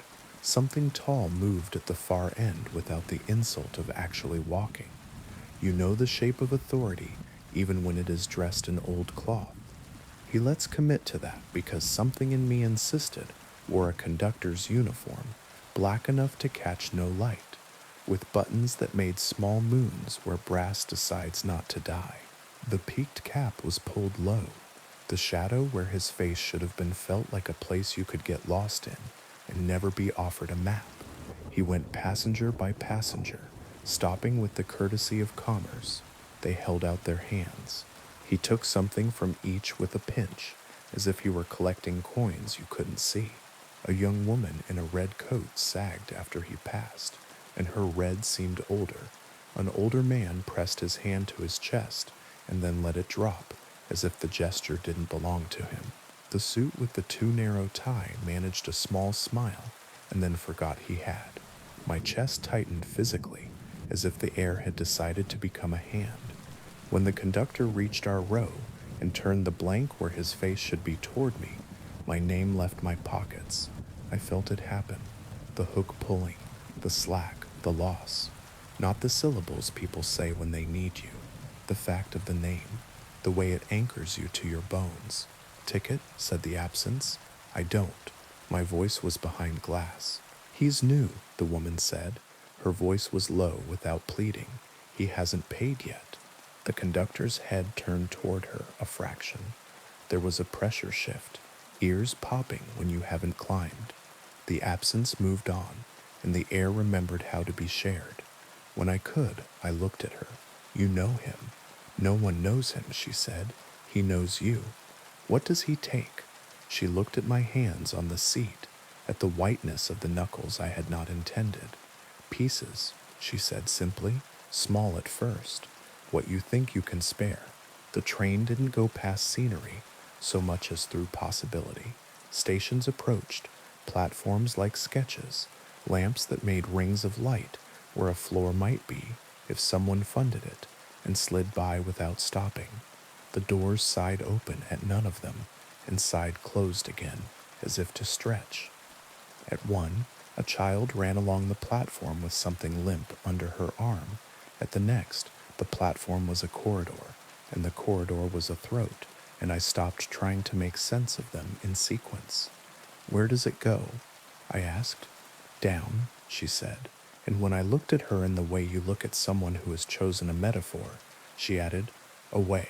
The stops make you think you have a choice. Choice is part of the harm. "What do I do?" She stared at me for a long beat, and I had the thought, sudden and indecent, that she was beautiful, not for the symmetry of her features, but for the steadiness of someone who had been waiting a long time for the right stranger. "You jump," she said, "when it slows, before the doors, before he wants to ask again." "And you?" She smiled in a way that suggested all decisions had been tried. "I got on before they put numbers on the trains to tell you where you were going. I'm not new. Some days I still remember what my apartment smelled like when the radiator had a good day. That's not enough to get off." "What's your name?" "It was Clara," she said, and there was an ache in the past tense, shaped like a violin string pulled too far across its bridge. "I keep it because they didn't take it the first time. I gave them other things I thought I could spare." He came again. I felt him before I saw him, the way you feel a deep bass note through drywall. He didn't look at me because I had only been taught once, and fairness is a thing even this service seems to respect. He looked at Clara. She held out her hand, and he pinched something from her palm with a delicacy that would have been tender if you didn't know it as theft. "What was that?" I asked when he had gone. "The smell of the radiator," she said, very matter of fact, and I believed her. We passed a stop that had no platform, only a field of chairs arranged like a lecture. The chairs were full.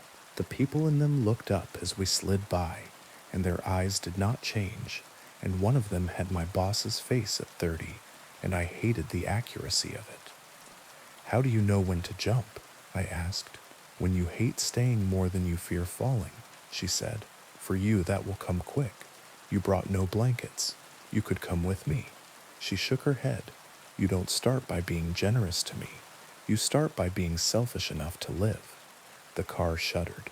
Ahead, a stop gathered shape, a platform with painted lines, a clock that could have been a twin to Greastone's if time had agreed to stay asleep, a rack of newspapers wrapped in string.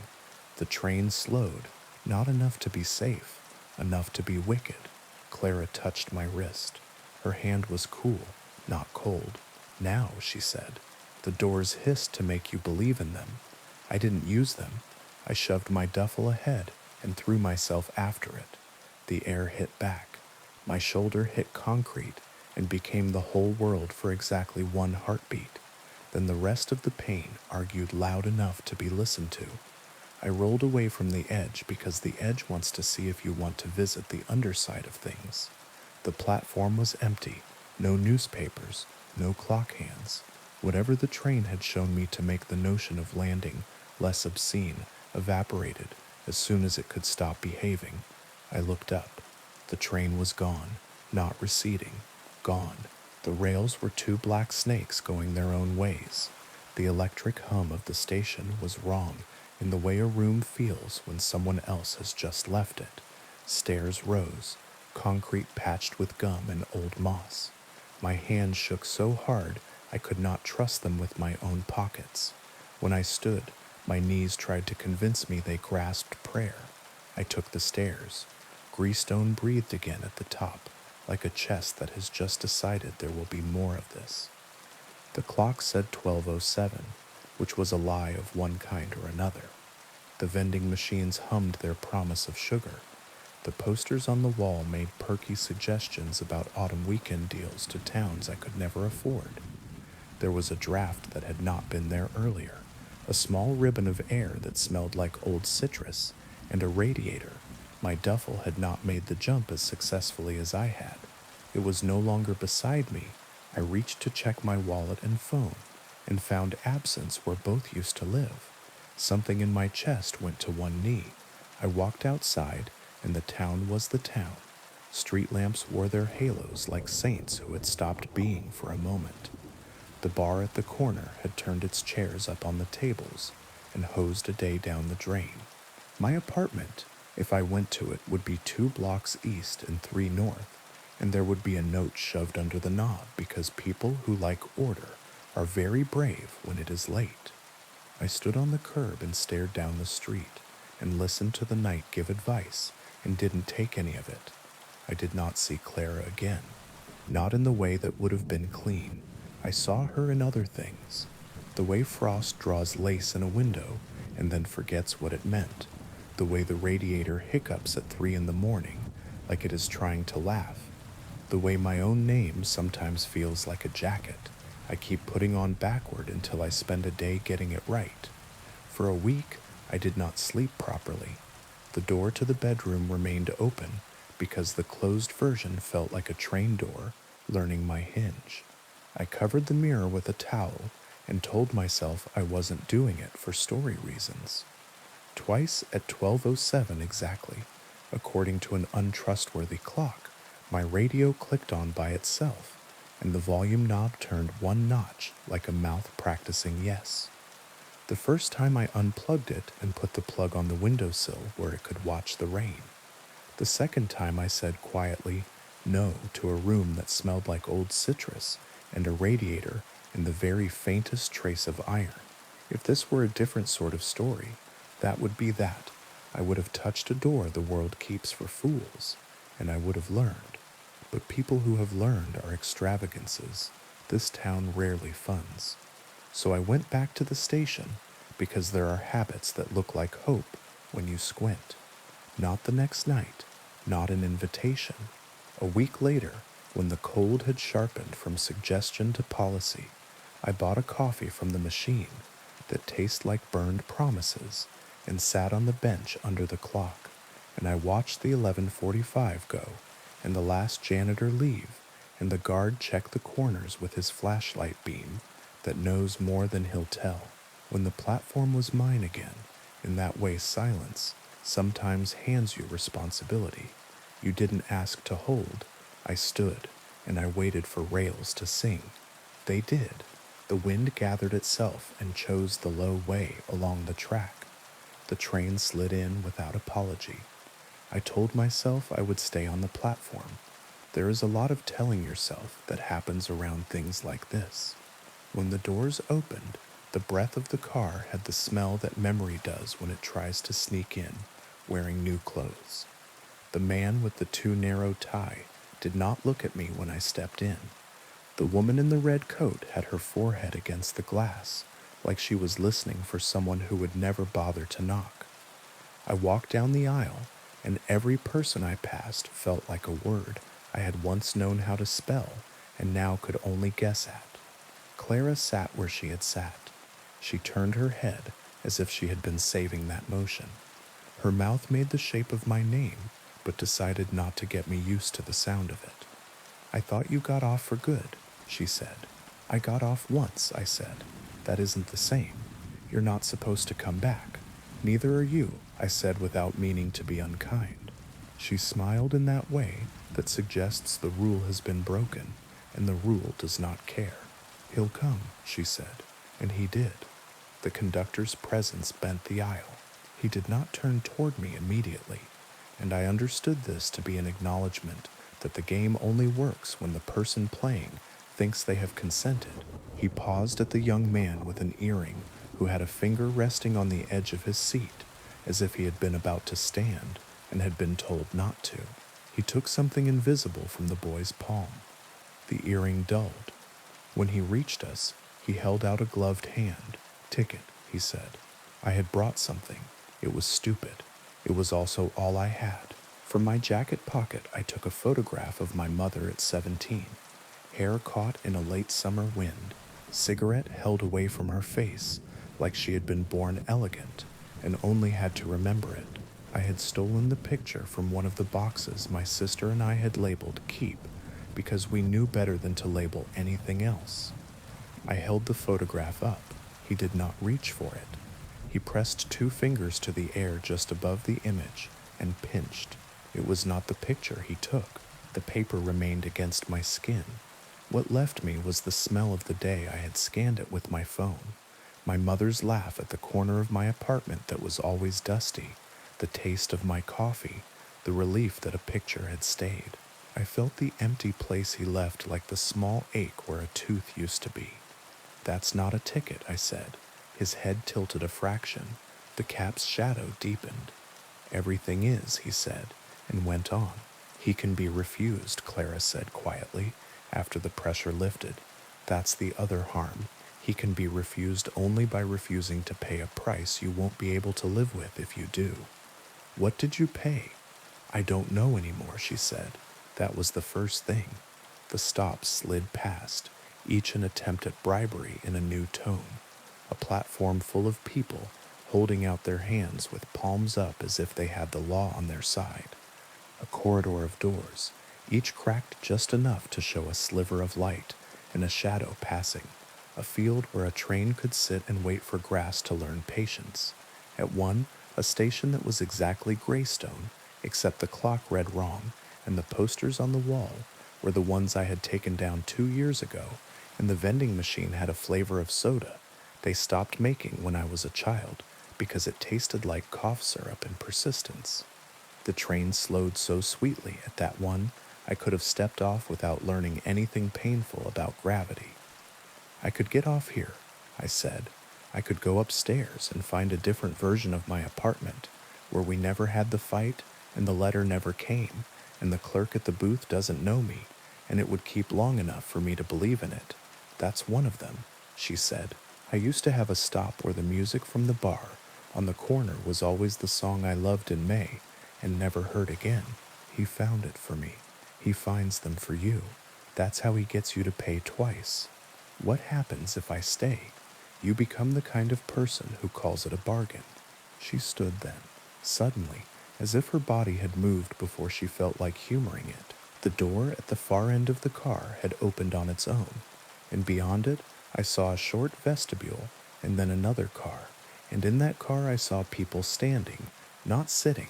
The light was different there, warmer, almost honest, and the air changed as if something in me believed dawn had been invented again. You should leave, she said. I can't do it with you. It has to be your fear. And you. I make other people leave, she said, with a shrug, almost proud. Everyone needs a job. We went to the vestibule. The train slowed as it slid past a station with a name I recognized and had never visited, a name from a childhood map where the letters meant far. The doors hissed. We didn't use them. We stepped between cars. The second carriage had a bar at one end. You could lean your elbows and pretend a drink had been poured for you if you wanted your mouth tricked. A man stood there with a napkin under his glass and said to no one, "Cheers," and the conductor appeared next to him like an option and pinched something you couldn't see from his fingers. I wanted to pretend the thing he took was the taste of the drink. The window in this car showed me a different outside. Not stations, not platforms. A city I knew and did not. Streets ghosted by light like web, windows lit and then unlit in no sequence I could claim, bridges drawing lines under lines. My heart did the small double beat it does when the plane dips, and the pilot speaks to prove the plane is paying attention. Jump, Clara whispered. It wasn't advice, it was the only grammar we had left. I didn't. I walked to the bar as if the man pouring could offer me an argument. Behind the counter, a shelf of bottles held labels in fonts that had not existed yet. One label had my father's handwriting on it. I reached and my fingers met glass that was cooler than anything has the right to be. Don't buy from him, Clara said. Even if the drink is yours. Do you ever get to drink again? I asked, and the laugh she made was exactly human. The conductor turned toward us, and the air thickened, and I chose fear because it was the only thing I owned that still behaved. When the train leaned into something like a curve, and the bodies in the car inclined together as if choreographed, I put my hand flat on the bar, and then on the edge of the doorway, and then into the dark between cars, and used that grip to trust that falling is a fact, not a suggestion. Clara didn't move. She stood where I had stood a week ago, posture like a job.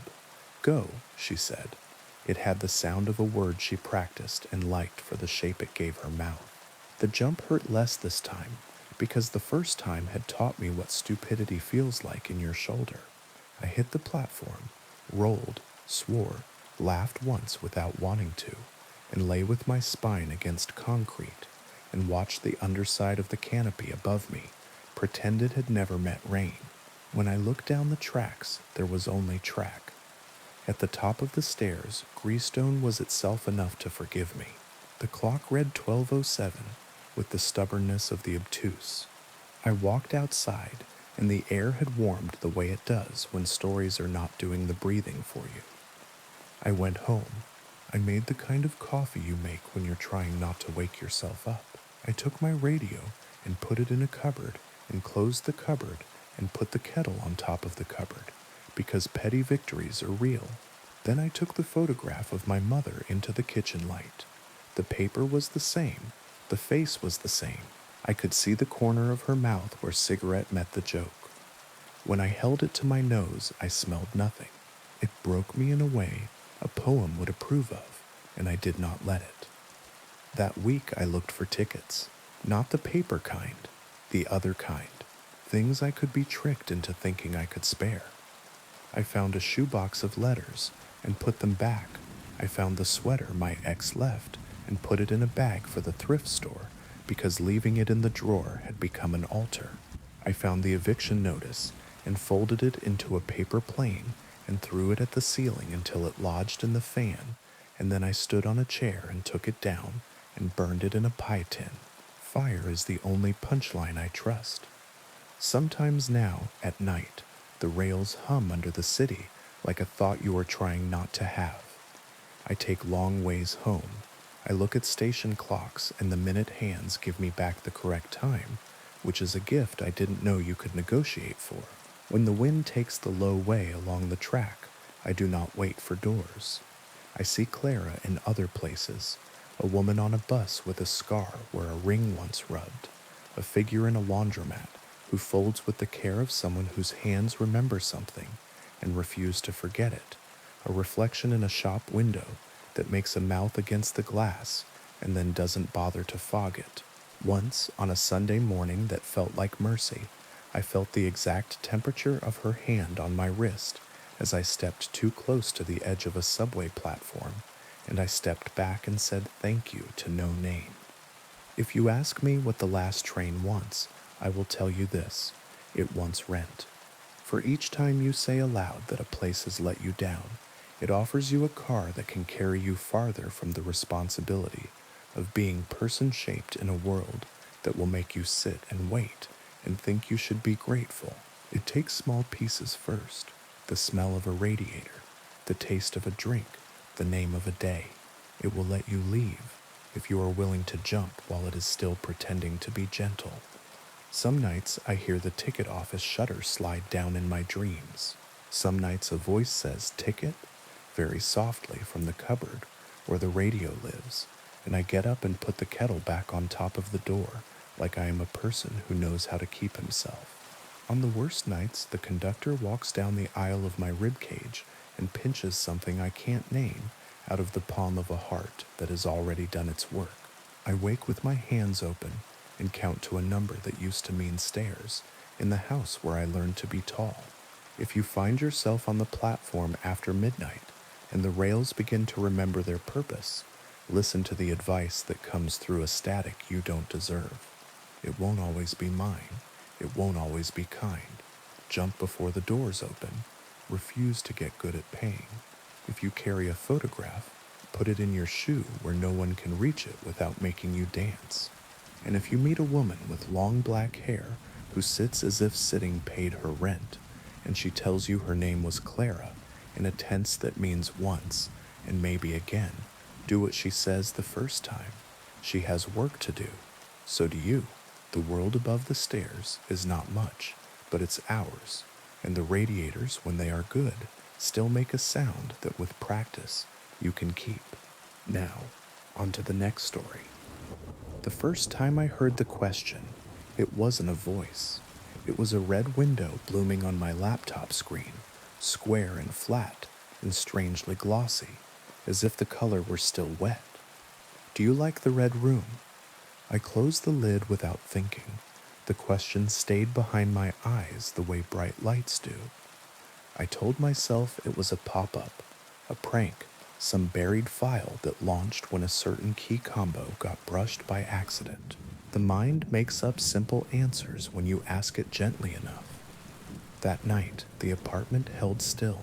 I brushed my teeth with the bathroom door ajar and told myself I wasn't listening for anything. The mirror flickered. Only the cheap light, I said, and the water ran red for the briefest second before clearing. I went to bed. I slept. In the morning, the laptop woke to the lock screen as usual. No red window, no question. Work slid over the hours.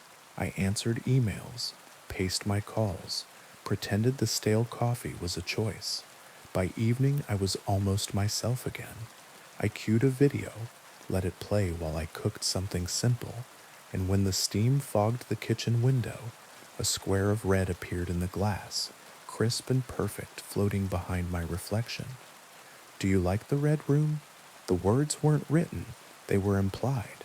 The edges of the red making the letters by not being there, like a stencil on the inside of my own sight. I turned, but there was only the oven door The clock, the sink, the window looked out on the alley. Nobody stood there. No glow from any other building painted that color across the glass. I wiped it with a towel. The square smeared, then bled, then was gone, leaving my reflection pale and thinner than it should have been, as if the red had taken weight with it when it left. I didn't tell anyone. How do you describe a question that asks itself? The third time, it arrived as a whisper in a quiet that didn't feel like mine. I had stayed late at the office to avoid the apartment, and the way the hall lights clicked too long before the bulbs caught. The building emptied. The elevators began their after-hours sighing. I was writing something I didn't care about when the screen blushed red from the center out, like a drop of dye finding the shape of water. The question typed itself in a font I don't own. Do you like the red room? My cursor blinked helplessly. The red window didn't block my work. It sat inside it, as if my document were the one trespassing. I moved the mouse and watched it stutter, sluggish, as if the air had thickened. Then, in the corner of the red, a small black dot appeared, and grew, and cleared into a camera lens. I saw myself as if from across a room. The camera on my laptop was off. The tiny green LED slept. But there I was, faintly delayed, hands hovering above the keyboard, breath shallow. Behind me the office stretched out in parallel lines, desks, chairs, tall windows that became mirrors at night. In the reflection of the farthest window, a square of red hung where no screen should be. Do you like the red room? No, I typed. I don't. The words dissolved into the red like sugar vanishing in tea. The camera view pulsed once, twice, then slowed until the image froze. My own frozen face looked back at me with a little skepticism, as if I had said the wrong thing. When the red finally receded, it did so by degrees, as if a hand were pulling it away from inside the glass. I shut down. I went home. I left the laptop on the kitchen table, like an animal asleep in the sun, and lay on the couch with every light on. The hallway bulb outside buzzed in a way that made the silence inside feel crowded. Past midnight, my phone buzzed against my hip, unknown number. I let it go to voicemail because the unknown is easier if you give it a box. The notification popped up. I pressed play, telling myself if it was a scammer, I'd be angry. Anger is a railing you can hold in the dark, static. Then a small, curious voice, close to the microphone in the way that means the room behind it is very large. Do you like the red room? I hung up. The phone rang again immediately. Same number. I pressed decline. It rang again. I turned it off and set it face down. From the kitchen table, the laptop chimed the sound it makes when someone starts a video call. The lid was closed. The chime happened again and again. I stood very still and waited for my breathing to match the room. No, I said aloud, though nobody had asked. I don't like it. The apartment swallowed the word like a mouth that doesn't intend to chew. When sleep came, it did so sideways, like a car sliding into a space too small. I woke to a knock, 3 precise taps at the door, as if whoever stood there had been taught manners a very long time ago, and nothing else. The peephole showed me a slice of hallway, the opposite wall, the exit sign bleeding its red into the dim. No one stood outside. Still, the air held the shape of a presence that had recently left and might be waiting only for me to stop looking.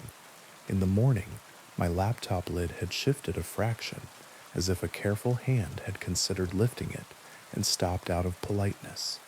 The screen woke on its own when I passed. The red window blossomed without preamble. Do you like the red room? I nodded. I don't know why. Maybe acquiescence buys time.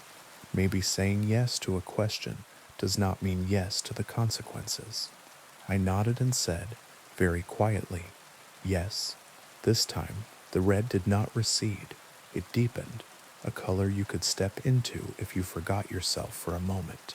Words scrolled up from the bottom of the square, the way credits roll, white on red, names of rooms written as if rooms could be titled like songs: the waiting room, the listening room, the room where you learn not to turn around. Each title had a small thumbnail, just a darker shade in a different corner, so that if you stood back, the whole looked like a tiled wall, 100 doors pretending to be a single one. The cursor slid without my hand. It hovered over the red room. Not a title, a destination. When it clicked, the sound it made was not electronic. It sounded like a fingernail against wood. The camera view opened again. Whatever lens looked back at me sat farther away now, as if the room had backed up and taken the walls with it. I saw myself seated at the kitchen table, the cheap overhead light making a circle on the laminate, the laptop at the circle's center, like an altar someone had built while meaning well and not understanding anything. Behind me, the hallway stood open, longer than my hallway is, lined with doors that were not mine. Red seeped from under each door in a thin ribbon and ran toward the table as if it knew the way. I turned in my chair to prove that the view was a trick. The hallway behind me was the hallway behind me, short, ordinary, the closet door slightly ajar, the coat sleeves visible like tired flags. When I turned back to the screen, the long hall remained, patient and disinterested in my corrections. A door opened somewhere I could not place, not in the apartment. I know the sound of my own doors. This sound was older. It contained the weight of paint over paint, of secrets dried into the grain. Footsteps followed, soft as someone walking barefoot over remembered carpet. They came from the screen. They moved toward me from inside the red. "Who are you?" I asked, because no answer is the same shape twice. The footsteps stopped. A shadow formed at the edge of the camera view, very tall and very thin, as if a person had been stretched to fit a frame too narrow for anything human. When it leaned, the red brightened. I felt heat on my face as if I were close to a fire that has been burning in the same hearth since the house was younger than its foundations. The voice was close to my ear and also very far away, like something spoken down a speaking tube between floors. "Do you like the red room?" "Yes," I said, because the truth was irrelevant and manners mattered to whatever this was, and because the word yes keeps you moving in a conversation that wants you to stop. The red unfolded. The kitchen disappeared and remained. Both. I was still at my table and also standing in a room with no corners. The walls curved in on themselves, the way an eye sees the inside of itself if it forgets to blink. The red had depth without distance. I tried to judge its size and lost count of edges.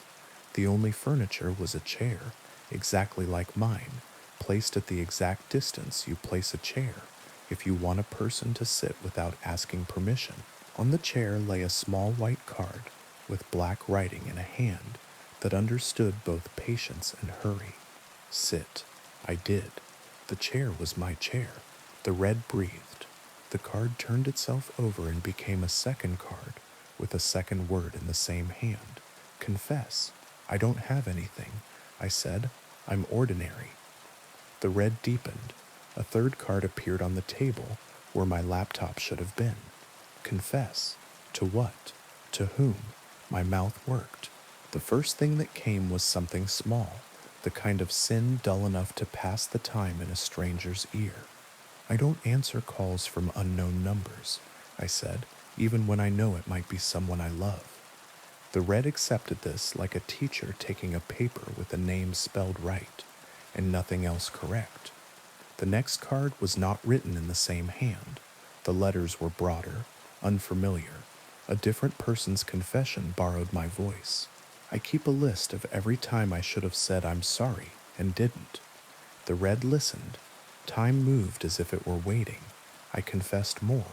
Nothing dramatic. Not the big things you tell when you want to be forgiven like a saint. Small things that bruise real lives. I forgot my father's birthday because I didn't want to think about the year he had. I held a friend's secret too long and let it rot. I saw a stranger crying on a bus and looked away because kindness is exhausting when you haven't eaten.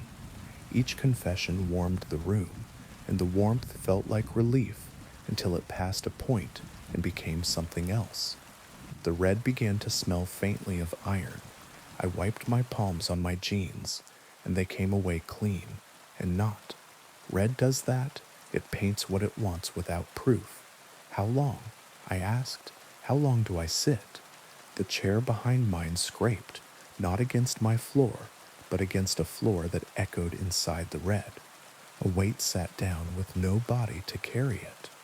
The presence leaned forward until it nearly touched the back of my throat. When it spoke, it used my voice from a time before I learned to close doors. Do you like the red room? I wanted to say no. I wanted to say I don't know. I said yes, because there is a way to leave a conversation by staying in it, and I did not know any other way out. The room exhaled. The red thinned, then thickened again, like blood clotting and breaking and clotting. The chair across from me was no longer empty. A girl sat there, 14 maybe, hair blunt cut at her jaw, eyes too dry for the story they wanted to tell. She wore a white uniform shirt, the kind that makes 100 students into a single shape, and the collar was stained red in the neat starburst pattern you get when you try very hard to keep something from spreading and fail. She looked not at me but at the space between us, as if the red had put something there that was for her.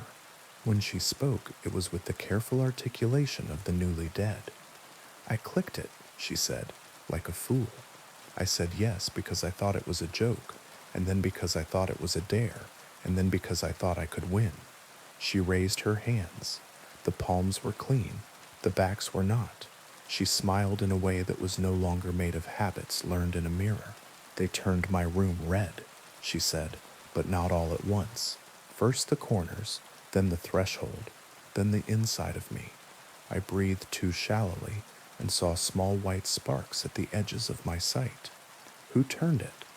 She tilted her head as if I had mispronounced the only word that mattered.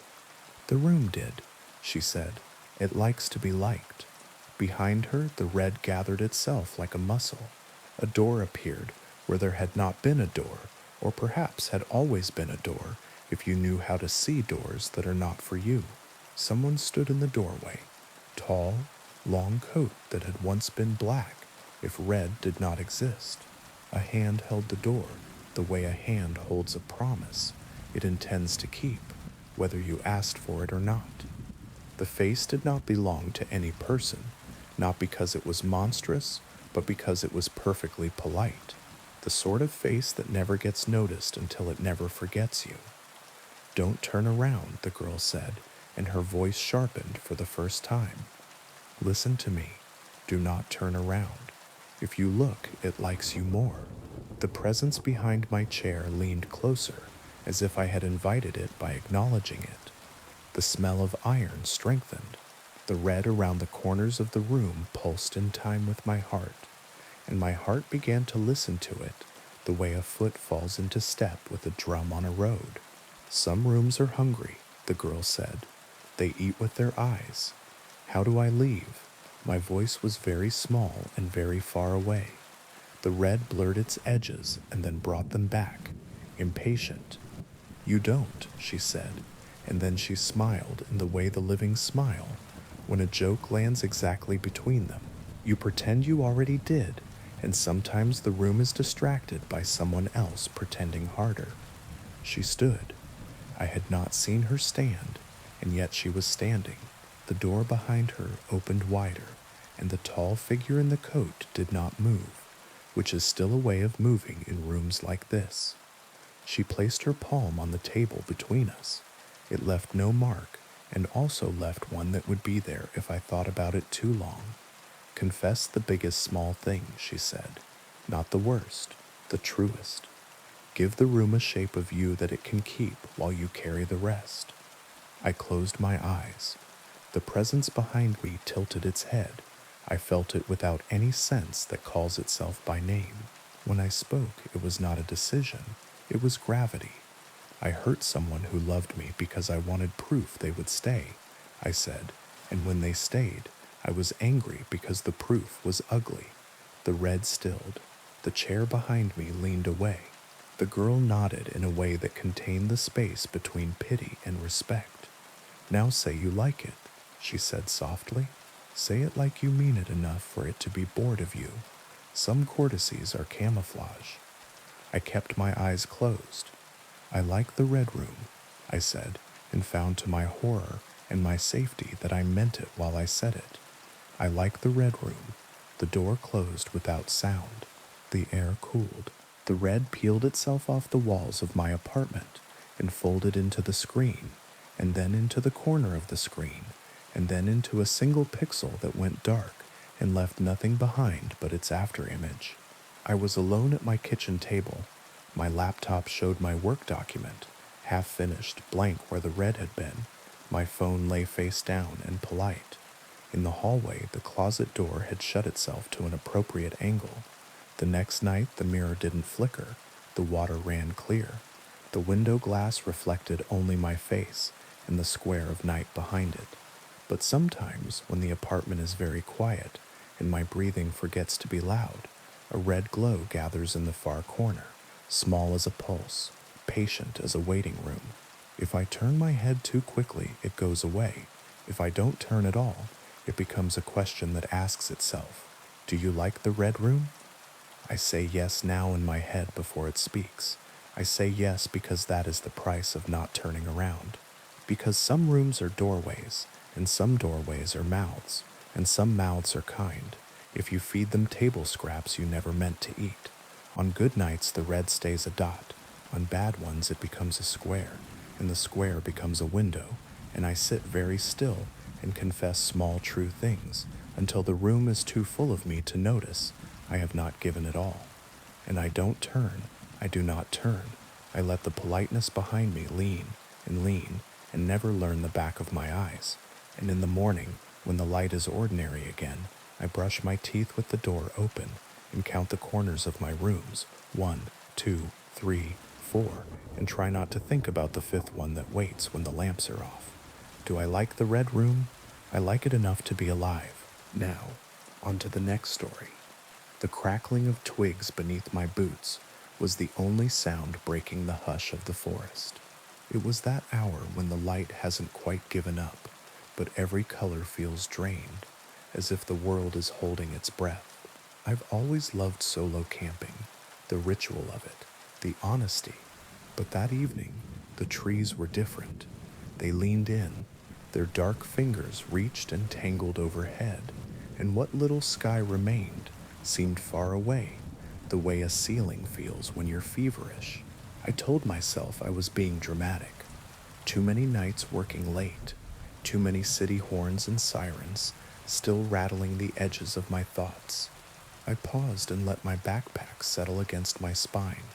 1 more mile, maybe 2, and I'd find a clearing, a small fire, tea, silence that didn't feel like it was listening.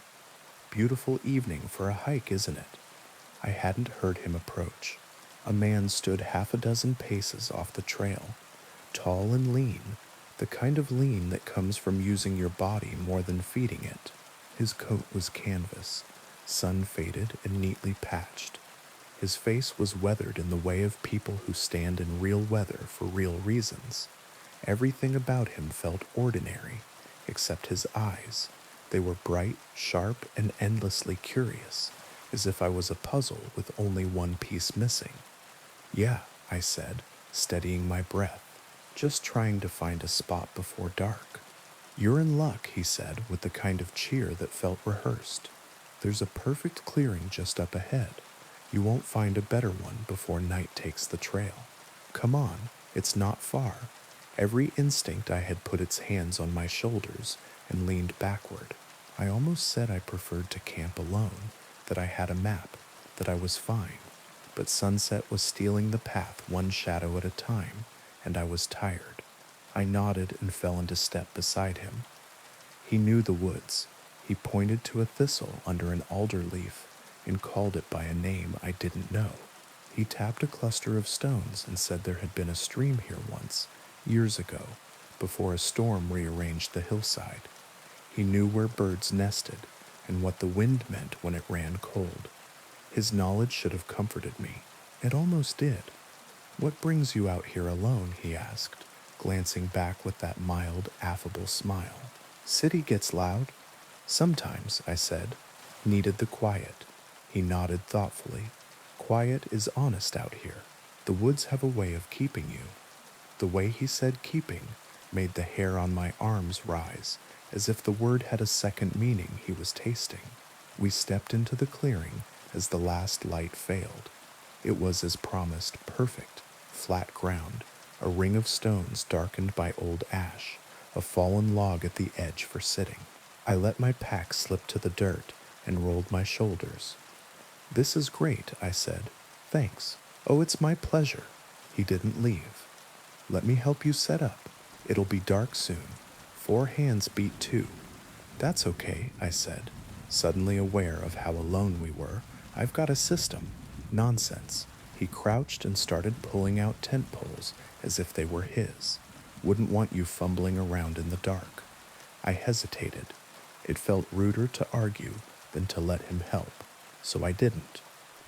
We worked in a rhythm that was almost comfortable, except for the way his eyes kept flicking to the tree line as if he expected the forest to answer a question neither of us had asked. He would ask me something quick and personal. "Do you live alone? Do you have family who know where you are?" And then before I could reply, he would change the subject. Plants, weather, rivers, as if the questions weren't his, but the interruptions were. The tent rose, the sky fell. We finished by moonlight. The clearing, spare and tidy, began to feel like a stage with no audience. I stood and stretched. "Well," I said, making it a dismissal, "I appreciate the help. I'll be fine from here." He stepped closer, not touching, but close enough to feel present in the air. "You've done well," he said, voice lowered, "but there's still so much to do before the night is through." My chest tightened. "You should probably get back," I said gently, "before it gets too dark to find your own camp." He tilted his head, and that small, harmless smile bent the wrong way. "Oh, I am exactly where I need to be. You see, these woods, they get hungry, and it's been so long since we've had a visitor." I took a step back. Somewhere, an owl made a single sound and then thought better of it. I considered the tent. My phone was inside, along with the illusion of safety, and he saw me consider it. He positioned himself without seeming to, just enough to place his body between me and the zippered flap. "Let's not be rash," he said, hands raised in a friendly gesture that only made my heart beat harder. "The night is young. We have so much to discuss." "I don't want trouble," I said. "We can go our separate ways." "But trouble already found you," he said softly. "It was waiting the moment you stepped off the road and onto the old path. Did you not feel it? The way the branches leaned in to listen? The way the quiet thickened in your throat? You've been on the wrong trail since you chose it." I turned to run. He moved faster than he looked capable of, catching my wrist with a grip that was dry and strong as a root. I stumbled, the ground coming up too quickly, the smell of old leaves in my mouth. "Please," I said, airless with panic. "I won't tell anyone. I'll go back tonight." "The forest chose you," he murmured, and something in his voice uncoiled from very far away. "And now you will keep it fed." The trees around the clearing shifted, not in a wind. I would have felt wind.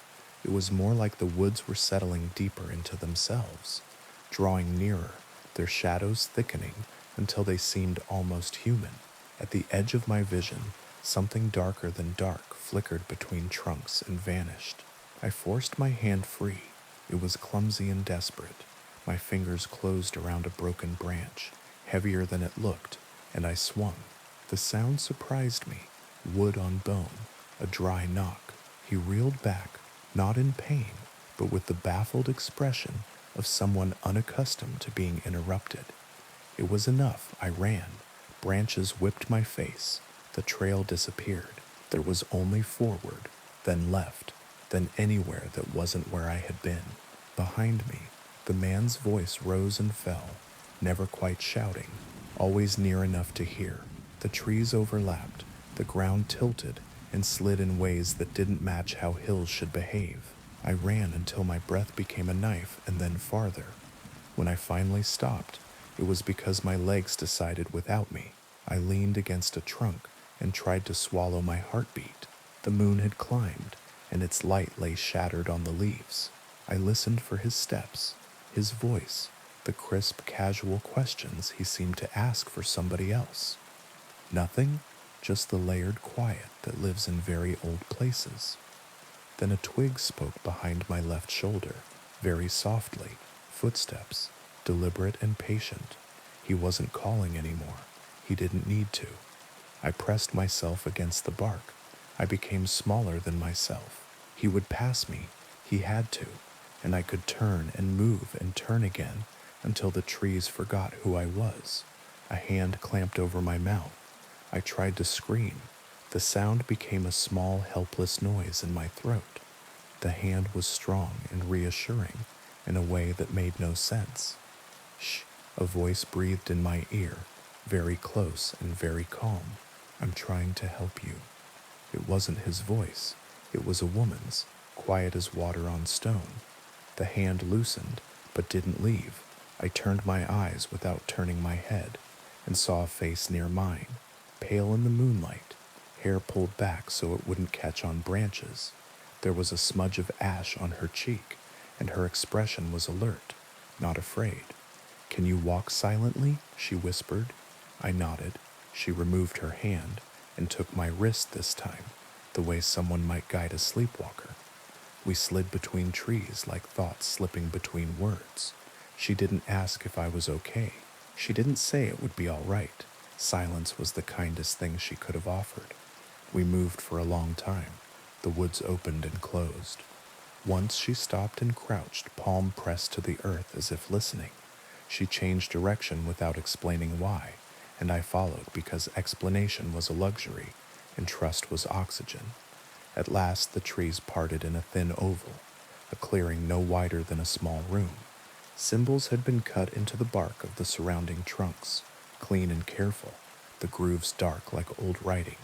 In the center stood a stone broad and flat as a table, its surface carved with meandering lines that caught the moon and held it. "What is this place?" I whispered because whispering felt required, as if the clearing had rules even words had to obey. "The heart," she said, "and the tether." She stepped into the moonlight and looked older than her face. "He is bound to the woods. He draws from them and feeds them in turn. That's how he's lived this long. That's how he knew you'd come." She looked at me without pity. "People think the trail is theirs because they walk it. They don't ask who laid it down." "How do you know this?"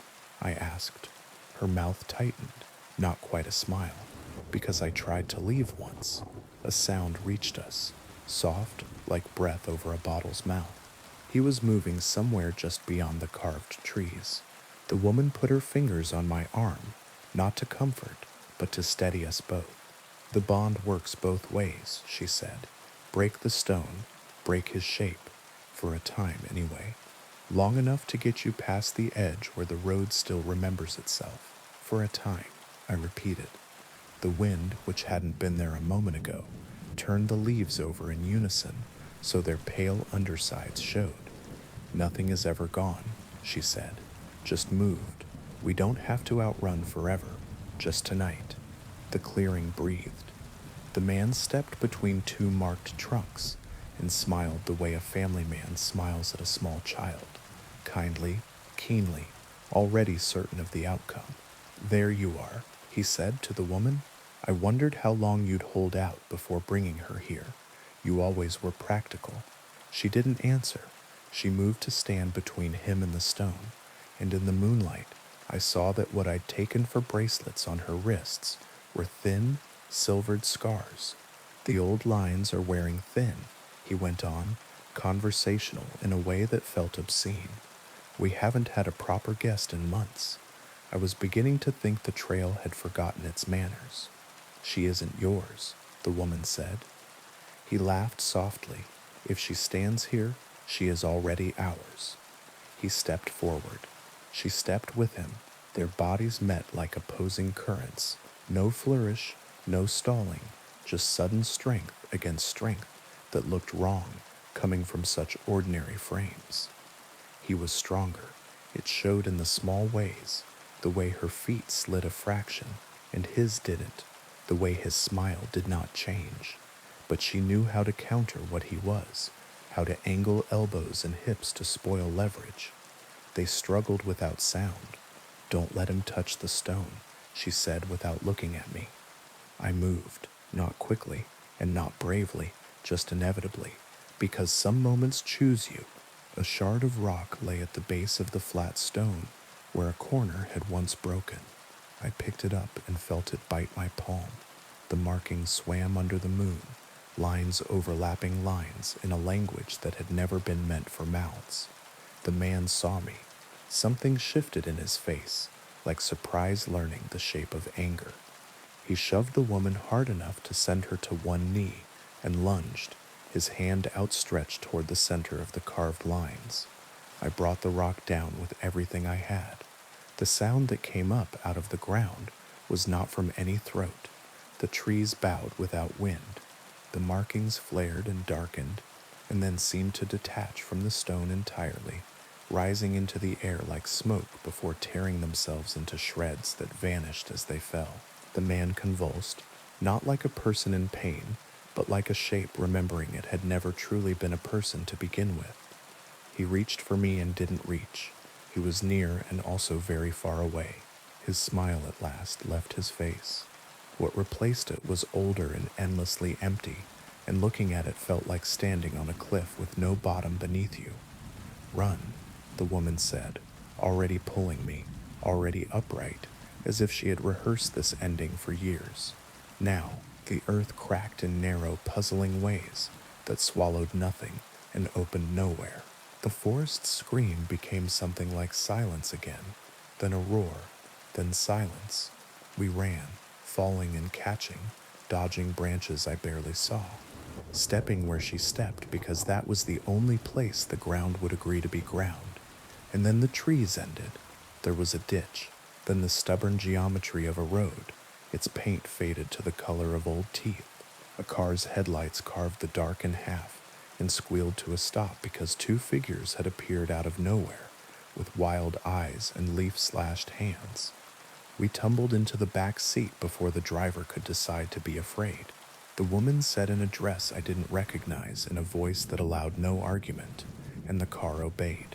I turned to the window as if it were the last page of a book, and I wanted to read the final sentence twice.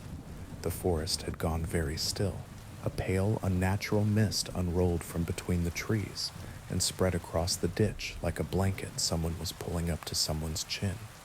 For an instant, only that I saw a taller darkness inside the mist, the outline of a man unthreading itself, and I thought I heard him whisper my name as if he were trying to remember how it ended. We didn't speak until we were 2 towns away. The driver kept looking at us in the mirror and choosing, each time, not to ask. The woman's breathing gentled. Mine followed. By the time the car stopped, the horizon was beginning to pale in the east, and the wind smelled faintly of rain. She got out first and stood with the door open, waiting for me to follow. We stood together in the quiet of a street that had not yet decided to wake. "Will he?" I began. "Not tonight," she said, "and if you're careful, not soon." I wanted to ask 100 other questions. How long had she lived out there, learning the shape of his rules? How many others had made it to the stone with her? How many had not?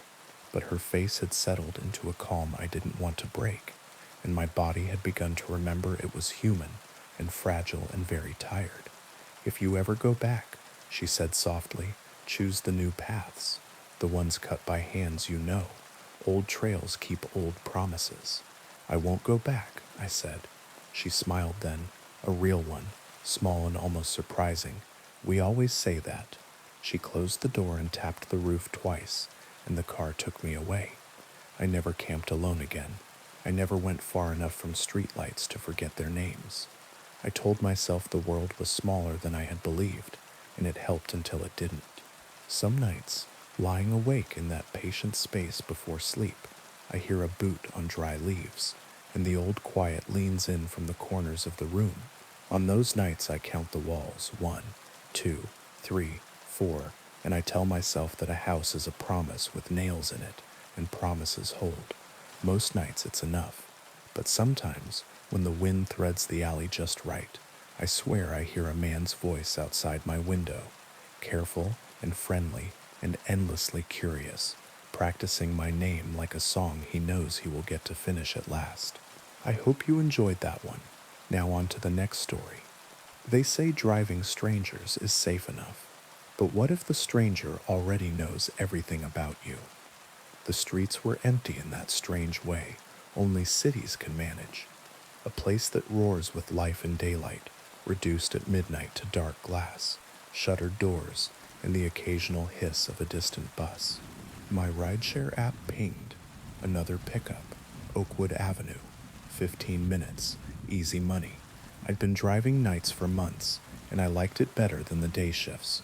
Fewer drunks, fewer kids with blasting music, fewer small talk conversations I had to fake, just long stretches of quiet and the occasional polite rider. Something about that night, though, felt off. Maybe it was the way the streetlights flickered as I pulled over, or maybe it was the man waiting for me. He was tall, dressed in a dark coat that looked too heavy for spring. A wide-brimmed fedora hid most of his face. He didn't wave, didn't smile, just opened the rear door and slid in like he'd been expected. Evening, I said, forcing a lightness into my tone. Oakwood Avenue, right? He nodded once. His eyes caught mine in the rearview mirror, cold, measuring, like he was making notes I couldn't see. I pulled away from the curb, the car filled with silence, thicker than most rides. Normally I'd try small talk, but something about him told me not to. The tires hummed, the city unspooled in shades of gray. You drive at night often? He asked finally. His voice was low, gravelly, touched with an accent I couldn't place. Yeah, few nights a week. Helps pay the bills, I said, keeping my eyes on the road. Must meet all sorts of interesting people. Sometimes, I said, mostly just folks trying to get home. He leaned forward slightly, and I could feel his eyes boring into the back of my head. And you? What brings you into this line of work? The way he said you made it sound like I was the first specimen in a long experiment. I forced a laugh.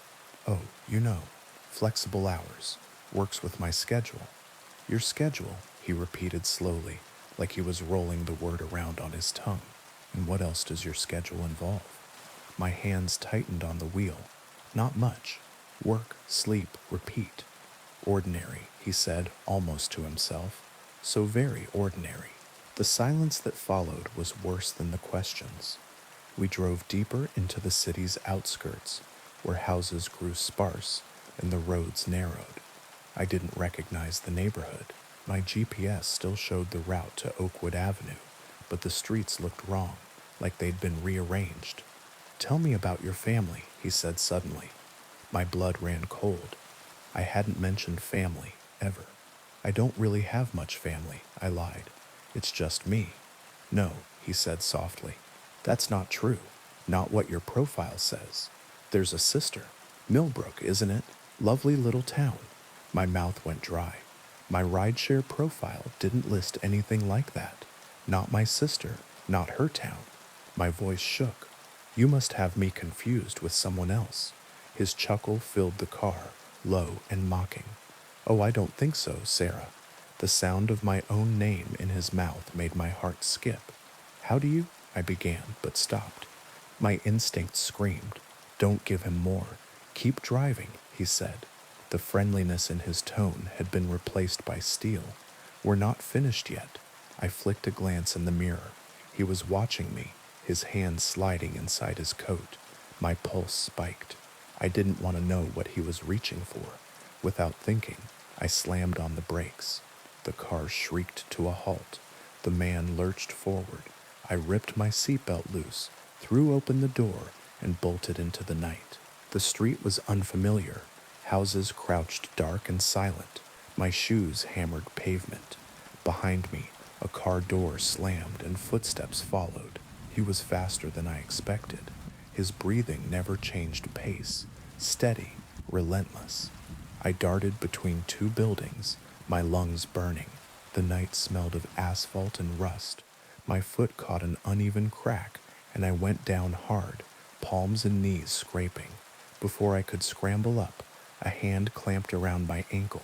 I kicked wildly, screaming, but his grip was iron.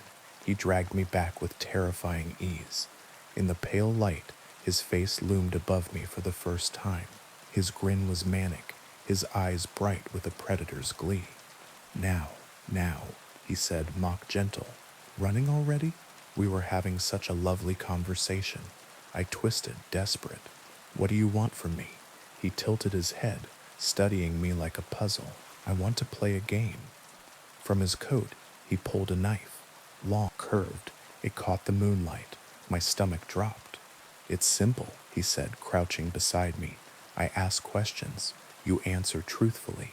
For every lie, he let the knife gleam closer to my skin. There are consequences. What if I refuse? I whispered. His grip tightened painfully. That's not an option. The game has already begun. He smiled. First question, why did you really start driving at night? I froze. The truth was embarrassing, vulnerable, but lying felt worse. I was avoiding someone, I admitted.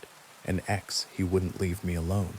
I thought working nights would make it harder for him to find me. The man's smile widened. Honesty suits you. Next question, what's your greatest fear? My breath shook. Being helpless, I whispered, losing control of my own life. His eyes glinted. Interesting. And right now, how in control do you feel? Tears stung my eyes. Why are you doing this? Who are you? He leaned closer, his knife tracing the air above my arm. I know everything about you, Sarah. Your hopes, your fears, even your little secrets you thought no one saw. And what I want, he smiled a smile that belonged in no human mouth, is to see if you're worth keeping. My heart thundered. I had seconds, maybe. His questions weren't a game. They were a ritual. The way his voice lingered on words, the way the knife gleamed, the way the night felt heavier with every truth. He was feeding something, drawing it out of me. But if he needed me alive to keep playing, then maybe, just maybe, I had a chance. When he leaned closer, I jerked my knee upward, slamming it into his chest. He staggered, grip loosening just enough. I shoved him back and scrambled to my feet, sprinting into the dark. This time I didn't look back. I ran blind until the houses thickened again, until a main road opened in front of me. Headlights cut through the dark. I stumbled into the street, waving frantically. A car screeched to a halt, horn blaring. I threw myself against the door, gasping, begging. The driver's face was a blur of confusion and alarm. Behind me, the street stretched empty. The man was gone. The police never found him. My app showed no record of that ride. No pickup, no destination. As if the passenger had never existed. I deleted the app that night and never drove again. But sometimes when I walk home late, I hear footsteps behind me. Slow, steady, measured. And when I glance over my shoulder, I catch the flash of a fedora brim in the corner of my vision. Gone before I can be sure. If you ever drive alone at night, remember this. Not every passenger is a stranger. Some are already waiting for you. Now, on to the next story. They say houses remember, but remember is too gentle a word. A house absorbs, it seasons itself with you. The walls take your arguments and your laughter. The stairs memorize the weight of you coming home. The kitchen keeps what you admit to the sink. If you live long enough inside a place, you start borrowing each other's habits. The house on Ashwood Lane had lived with too many people to be polite about it anymore. It stood on a corner that had lost its elm decades ago and never replaced it. 3 stories of narrow windows and a front porch too shallow for chairs. Its clapboards were repainted often enough, that the paint's history made its own topography, ridges like lines in a palm. It had a plaque the realtor loved to point out. Below it, someone had scratched a second date with a nail, 1978, then crossed it out, then written 2002. I bought it because I needed rooms, and it was rooms. I did not require charm or lawns. I told myself the price was low because of a boiler that wanted attention, and because the inspector had shrugged when I asked about wiring and said, "It works until it doesn't." In the kitchen, a built-in glass front cabinet tilted a degree and a half. In the entryway, a transom window stuck halfway open as if it had been mid-sci for years. The floors sloped together stubbornly toward the center of the house, as if the building were gathering itself for a point. I moved in on a Thursday with 4 friends and a rented truck and the kind of jokes people make when stairs push back. The house accepted the boxes with a patience it had learned from decades of boxes. It watched us without malice. It waited for us to leave. That first night, the bedroom door opened at 3:12 a.m. The room had been warm when I fell asleep. The air that came through the door had the temperature of hallways. A draft, I told myself, then wondered why drafts knock. I lay still, bare feet padded around the bed. Not heavy, not childlike either, a weight that didn't care to be categorized. I sat up. Nothing. I set my phone to video with the flash on and stared at the small screen until my eyes dried. The door moved a hair and settled. The hallway beyond held its breath. In the morning, small handprints smudged the wall opposite the bed. 4 fingers and a thumb, precise as stamps, the color of dust. I wiped them with vinegar and a cloth, as if the house were a counter. That evening, they were back, lower, as if the child had been standing on something earlier and didn't need it now. The neighbors did their duty. Pies, advice, names. On the second afternoon, Mrs. Lang from the corner walked me around the block, pointed at gutters, at hedges that don't belong, at the sky when it does a certain thing before rain. When we came back by Ashwood, she paused on the sidewalk as if she weren't sure whether to take one more step. "You'll hear things," she said. "Don't answer questions you aren't asked." "What kind of things?" She made a small shape with her mouth that admitted the existence of a list, and then closed it. "Open your windows in winter once in a while. Houses need to breathe. Same as people." She patted my arm as if I had delivered good news and crossed the street without looking. At night, the house breathed on its own. Heat ticked in the registers. The upstairs bath pipe shuddered with the ghost of water. Wood flexed.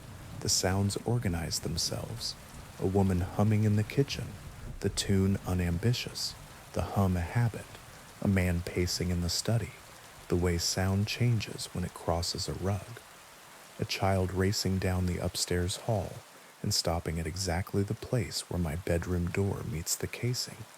I did the ordinary exorcisms, salt across thresholds, because my grandmother had cheap white candles and sills for light shapes. A bell rung room to room because a friend had sworn it had helped during a bad year. The bell's note made a place in the air, and the air closed over it. The third week, a toy horse stood on the mantel. I hadn't put it there. It was wood, small enough for a child's pocket, varnish worn to a fondness, not antique store charming, necessary. I put it in a drawer. It reappeared on the mantel at noon. I threw it out. It was on the kitchen table when I woke from a nap, standing neatly on the seam where the leaves join. I set it on the porch railing facing the street. In the morning, it stood in the hallway at ankle height, and I almost broke my neck tripping over it. "Okay," I said aloud, because compromise keeps the peace. "You live here too." I put it back on the mantel, center, where the wood had a slight lighter place that suggested long occupation. The house softened around that. The humming grew fainter. The footsteps took up a gentler route. The handprints stayed, but moved with me room to room, as if the child were learning the new house by my tour.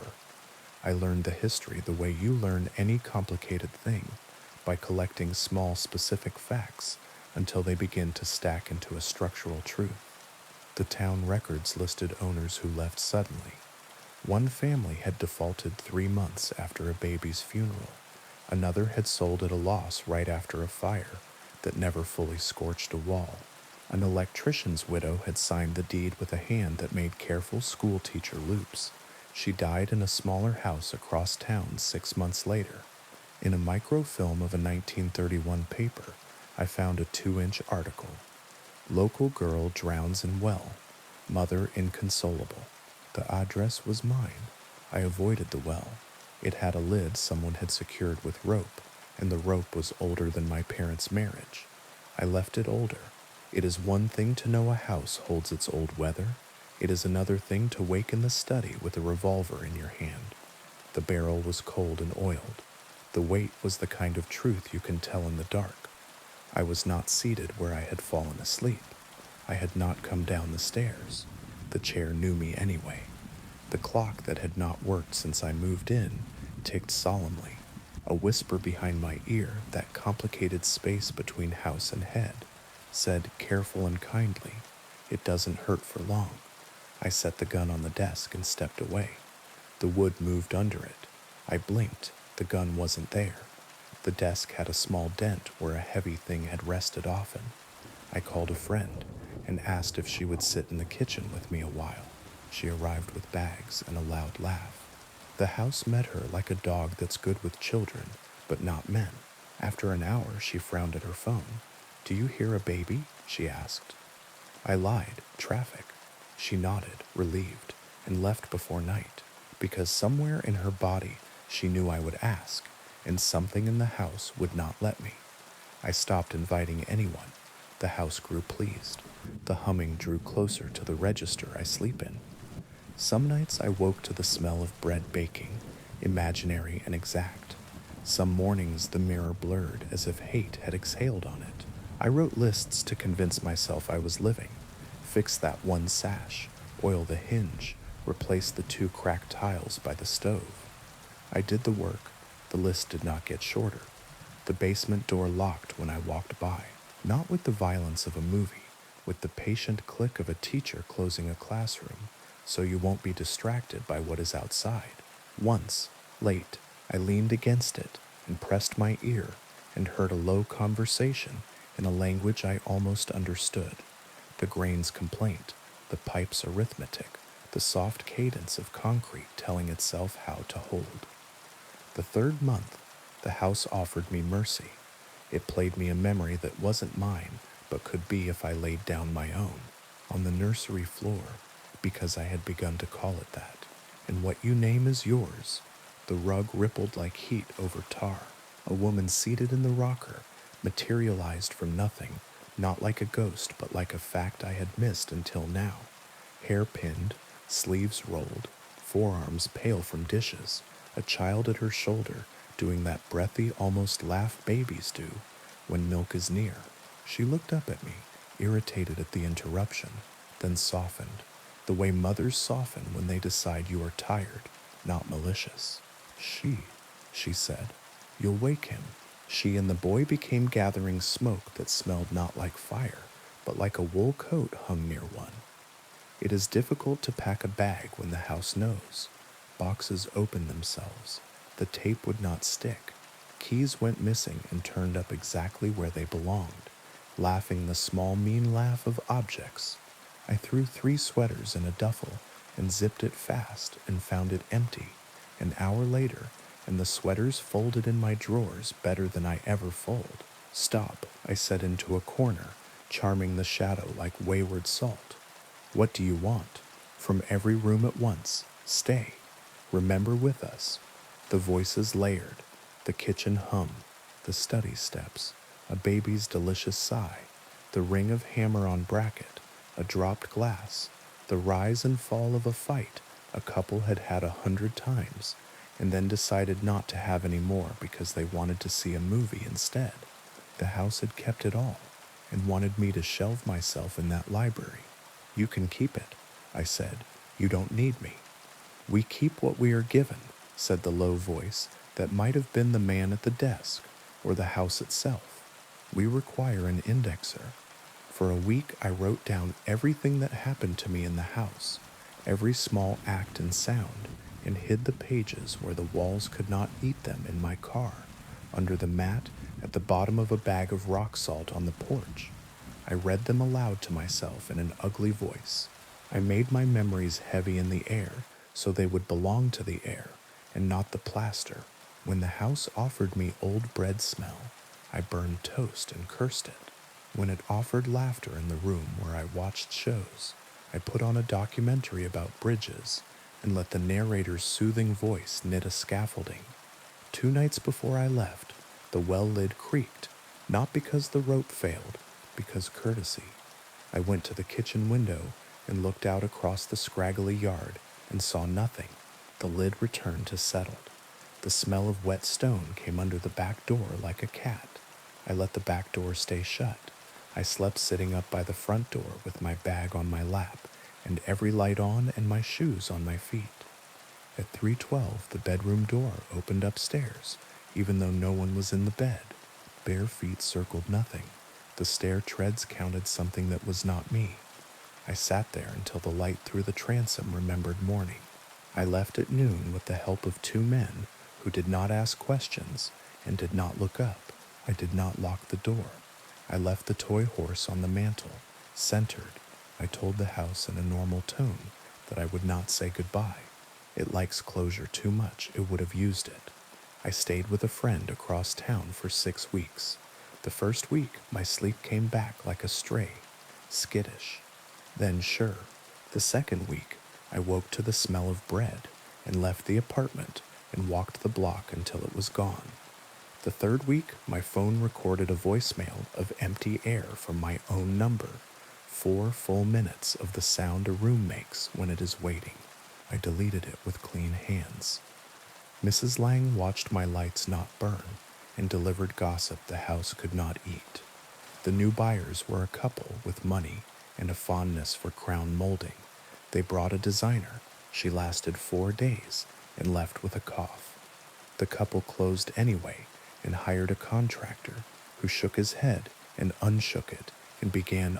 A month later, at Lemon Light, an ambulance came, then left without its siren. Not dead, Mrs. Lang said softly on the phone, as if the house might be listening on both ends. Not his blood. I hired a lawyer to unwind the sale. I paid to get nothing back. Money is a ritual. The house respected it. On the last day, I went to pick up mail that had insisted on finding me there. The porch boards gave under me, the way old bread does under a knife. The front room held its furniture-shaped air. The mantel, of course, held the horse. I didn't touch it. I set the mail on the floor. I said aloud into the corner of the ceiling, I lived here. I declined to be filed. The transom exhaled. The upstairs hall counted. The kitchen made the sound of a chair sliding back. A child's handprint smudged at knee height on the door frame, fresh as breath on glass. I pulled the door shut behind me. The lock clicked the way it does when a house locks you out of kindness. In my new apartment, flat floors, sullen radiator, windows that stick in summer, I keep nothing I would cry over losing. I buy bread at the bakery and hand the bag to the air. Here, if you want to smell it honestly. I keep a wooden horse in a drawer that has never opened itself. It is not the house's. I carved it badly. The varnish is uneven. I take it out sometimes and set it on the windowsill to look at the street. It looks pleased by cars. When I wake at 3:12, and sometimes I do, because the body is a calendar, I listen to the hallway breathe. I tell the door its hinges are doing fine. I say the names of the people I love in a flat voice that makes nothing of them except fact. I open a window in winter so the place can remember that air goes both ways. Houses want you to stay because they are made of staying. Some want you to remember because remembering is how they keep whole. Some want to be told off like dogs, then fed like cats. Some want you. If yours begins to arrange its kindnesses into a net, cut holes in the pattern, laugh on purpose at odd hours, Say ugly prayers. Eat at the sink. Let the neighbors' voices in. Make the walls put up with your bad singing, even when you don't sing. If you go by Ashwood Lane, the clapboards will be a new color that isn't new. The couple will smile with tired eyes on their porch and say the work is coming along and the work will never be done. If you go at lemon light, the upstairs window will reflect the sky and then reflect something else and then reflect the sky again. If you look for the toy horse, you won't see it, because you shouldn't, because it will see you first. Houses, remember, they keep what they are given. Don't give yours what you can't stand to have replayed. And if a door opens at 3:12, don't say who's there. Say not tonight. Say it like you mean to live somewhere with ordinary air. Say it again if the house is kind enough to ask nicely. Now, on to the next story. There's a church on the hill with a saint who watches the town sleep. People say she's older than the church and younger than the hill. The hill came with the land, the church came with a donation, and the saint came with a story. They set her in a niche above the side door decades ago. Plaster over wood, paint tempered by a steady hand, a robe the blue of laundry sitting in a basin, a mouth small and determined, and the first thing she did was look like someone you knew. Her glass eyes had a film over them when I was a kid, which made adults talk lower in her shadow. At dusk, she seemed to see more of you. At midnight, if you went close and everyone does once, you could make out what was trapped under the gloss. Tiny irregularities, bubbles like seeds, the old way of making eyes fixed on a single forever gaze. My grandmother kept a key to the sacristy and sometimes brought me along to fill candles on Friday afternoons. It smelled of cold stone, and wax behaved better there. I loved the small hush behind the side door that felt like an apology for the big hush in the knife. One late winter day, the kind of afternoon that looks like it wants to be snow and can't quite, my grandmother kept the door propped while she hauled a box in, and in the exact moment the door was neither open nor shut, I watched the saint blink. Just once, a small correction, like dust had landed and the eye had taken care of it. Gran, I said. She was counting votives the way saints count promises, seat of the pants and exact. She blinked. She does, sometimes, my grandmother said, and when I stared, she added gently, "You'll learn not to check on purpose." I tried not to. It's hard for a child not to. Years later, after my grandmother, after time had made the niche need repainting, after the church's roof had forgotten its job and then relearned it, after I had moved away and come back and moved away again and then came back for good, because towns do that to you. The saint's eyes were clearer. The glass had been cleaned by a restorer the parish had splurged for. The bubble glass was gone. New eyes, the kind that shine. It was only practical, Father Marco said when people complained that the new eyes made them nervous. Condensation gets behind the glaze. Mold. You want the Blessed Virgin with mold in her skull? She's not the Virgin, Mrs. Ansell said. She's Saint Dymphna, or Dorothea, or someone from the list we don't read. She knows our business. She doesn't need shine. Shine or not, she kept watch. The town had more cameras than saints now, but the saints saw the right things. She missed the loud fights and caught the quiet ones. She missed the tourist's photo and caught the 3 seconds after, when the tourist turned his phone away and looked at the hill like the hill had said his name. She missed the day we raised money for a new roof and caught the night a woman came to sit on the steps with a bag she did not open for a long time.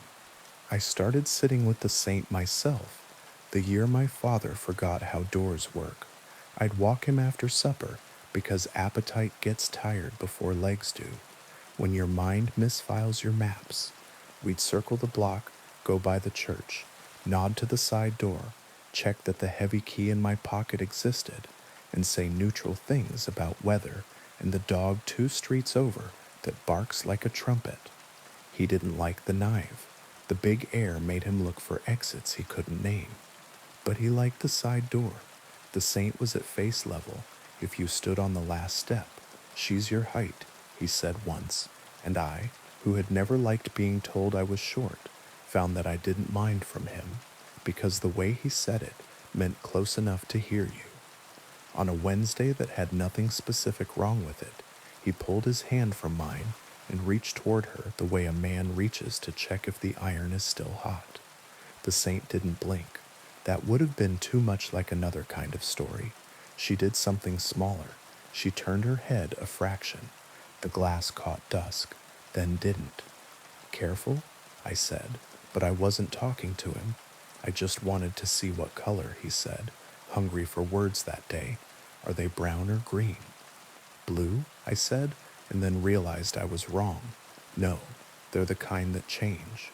He looked up at her the way a child looks at a shelf and decides to climb. "She knows," he said, satisfied, and I wished not for the first time that religion were as simple as the sentences we put in our own mouths. That night I woke at 3:12 and heard, no, felt the shift in the house that says a parent's feet have found an inappropriate route. I checked his room, empty. The front door hadn't been locked because he hated the idea of locked anything. I found him on the church steps with his coat misbuttoned and his breath in the air like a small, honest cloud. The saint's eyes shone.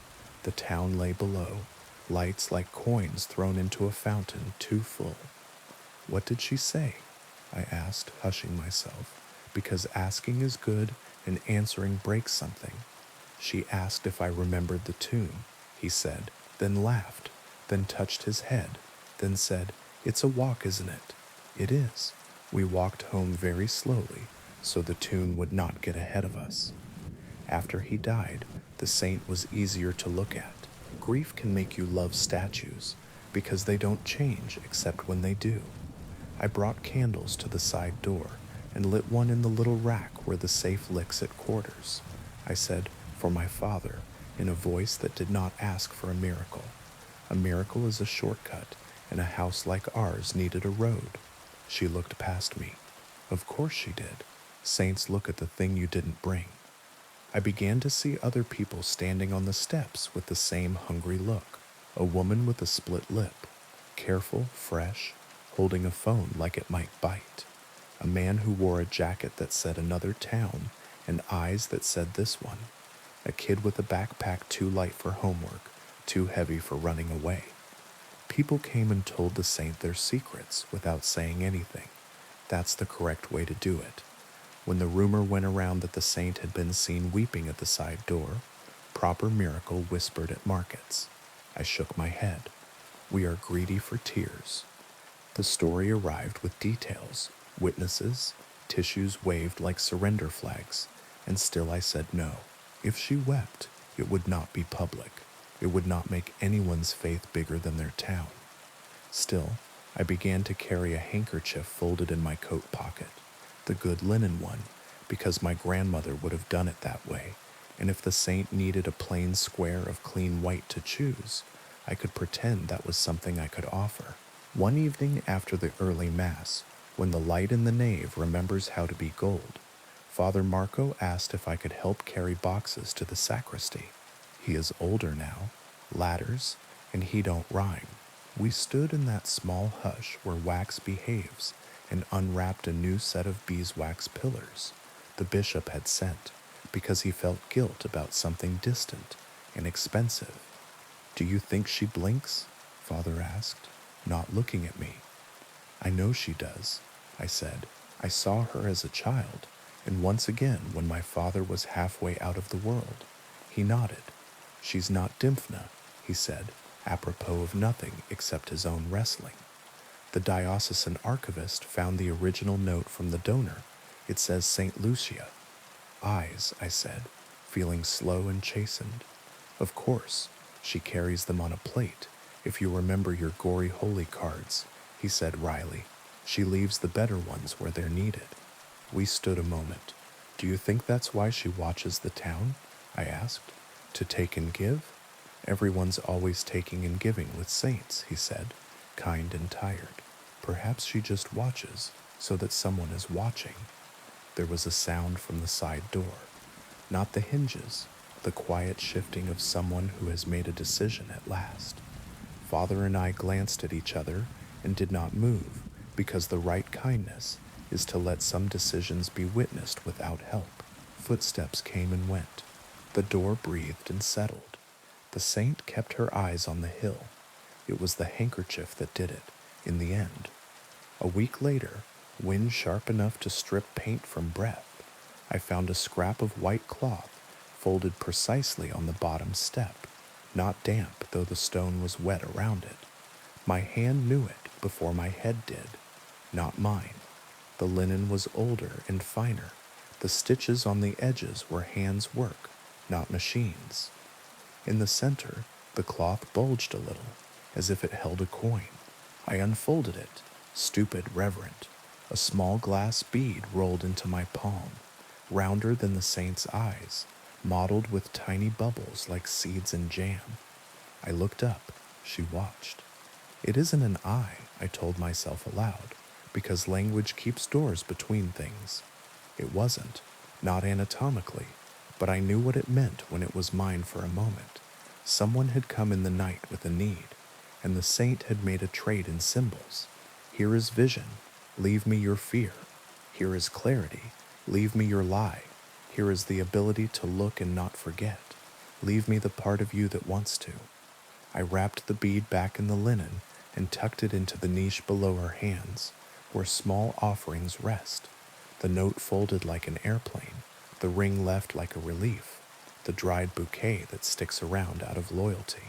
Find who it's for, I said, ridiculous, and walked home with my hands in my pockets so I wouldn't touch my eyes by accident. News ran through town, not as gossip, but as startled gratitude. A girl who had fallen had the courage to say she had. A man who had been caught in his lie told it himself, and then told it again, until it felt like a story he was done with. A neighbor who'd gone quiet after the hospital returned with jokes only one person laughed at, and that was enough. No one said the saint did it. The saint keeps watch. People do things. One night late, I woke to the feeling that someone was standing at the bottom of my bed. It was the old fear. I am not immune. I lay there and named furniture until the feeling passed. In the morning, on my kitchen table, lay my grandmother's handkerchief, the one I carry, not the saint's, folded precisely, a small bulge at its center. No, I said to the air, smiling and not. I don't need to see more. I need to look longer. I unfolded it anyway. In the center lay nothing. The bulge was made by a fold I had not unmade in years. The cloth smelled faintly of stone. At dusk, I took my empty handkerchief to the side door and tucked it into the niche. The saint's eyes shone the way clear glass shines. She looked at the hill. The town breathed. The bells electric now, a recorded chime, told the hour once and no one minded. If you come by the church, ours or yours, don't look for tears. Look for the small corrections, the blink that knocks dust off a gaze, the fraction of a head turn that says, I see the thing you didn't bring. Bring a clean square of cloth anyway. Bring a promise to look longer and not louder. Bring a secret and the ability to keep it until keeping hurts. Saints are doors we set in walls because we forget how to open sky.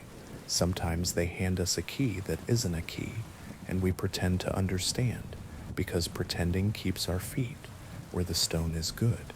If she looks at you, don't ask for anything first. Say what my father said, happy as a child. It's a walk, isn't it? And then take one around the block and around again until the hill and the town and the glass-eyed saint all agree that tonight at least you have been seen. Now, on to the next story. The highway ended 5 miles ago, but the road didn't. On the map, it stops at the county line like a sentence clipped mid-word. Out here, it just keeps going. A pale ribbon you can mistake for a river if you're tired. and I was so tired the lines in the asphalt shivered when I blinked. The radio had gone to static and then to a low hiss, as if the car itself were breathing. I rolled the window a crack to let the night in. It came quietly, the way a cat decides a lap is a country it can govern. I wasn't supposed to be here. The GPS lost me an hour back and never admitted it. Continue straight, it told me, and then forgot what straight meant.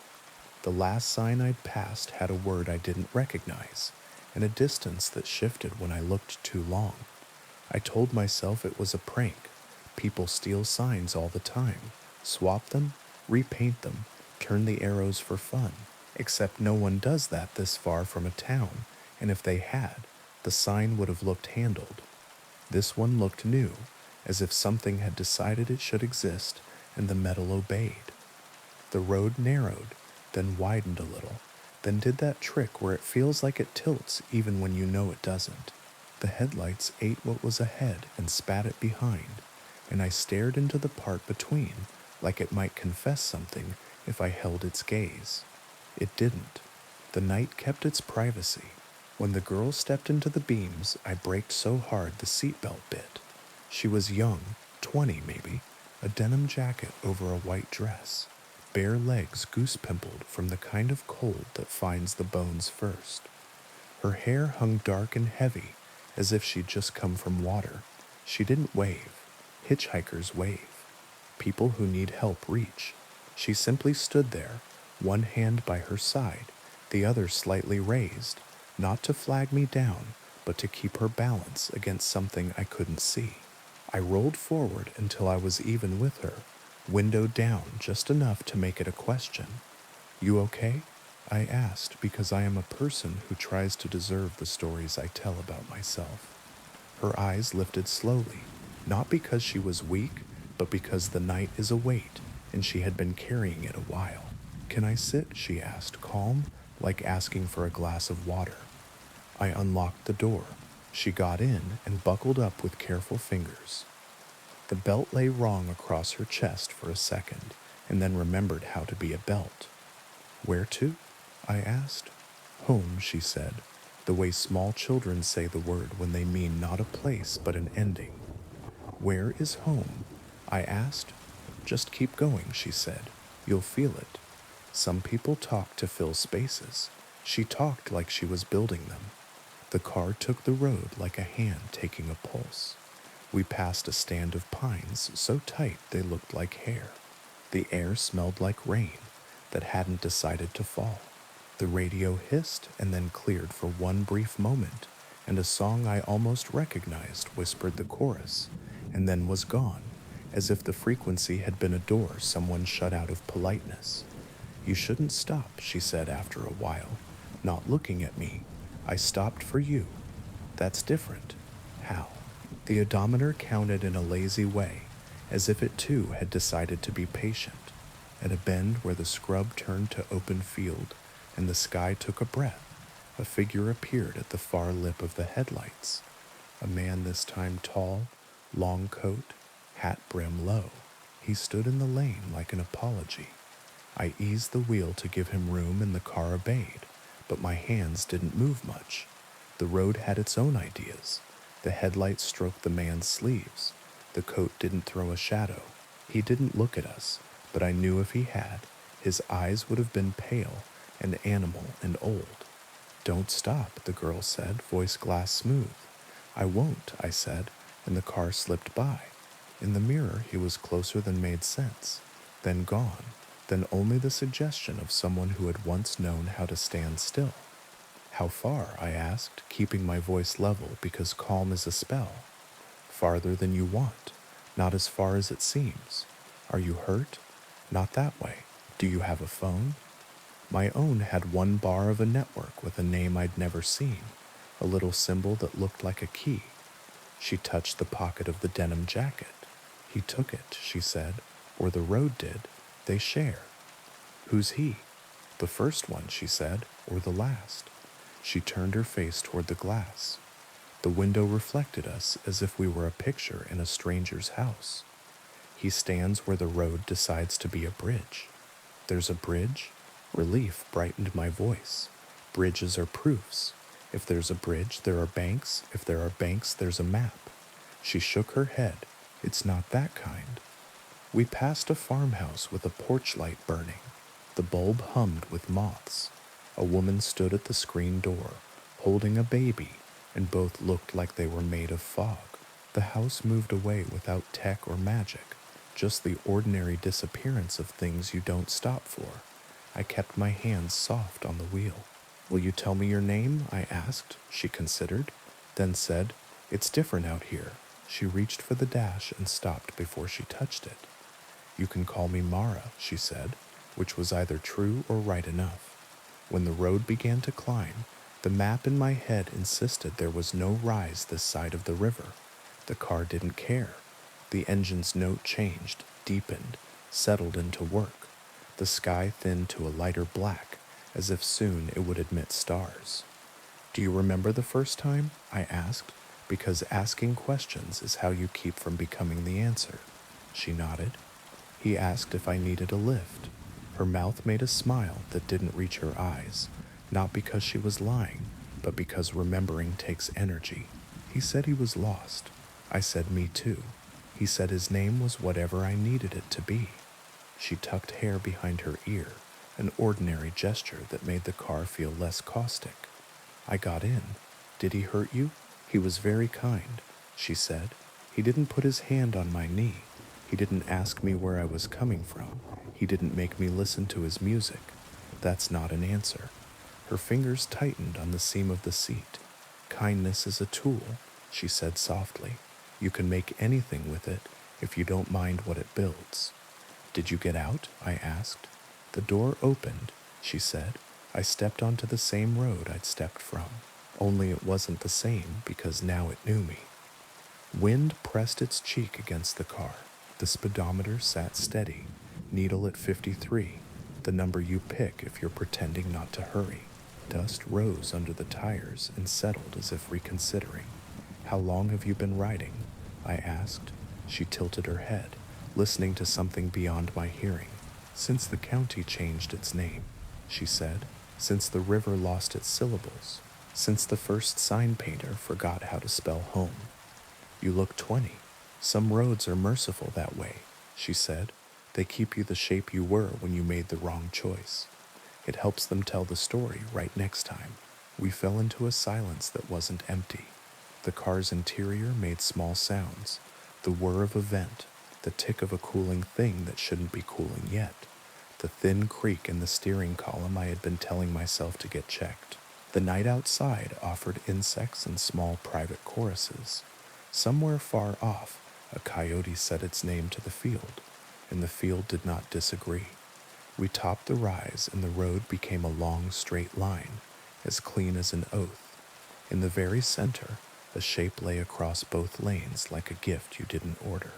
I slowed, habit refusing to yield to instruction. Don't stop, Mara said, sharper now. What is it? Someone's reason, she said. It will be very convincing. I rolled closer. Bags? A tarp? No.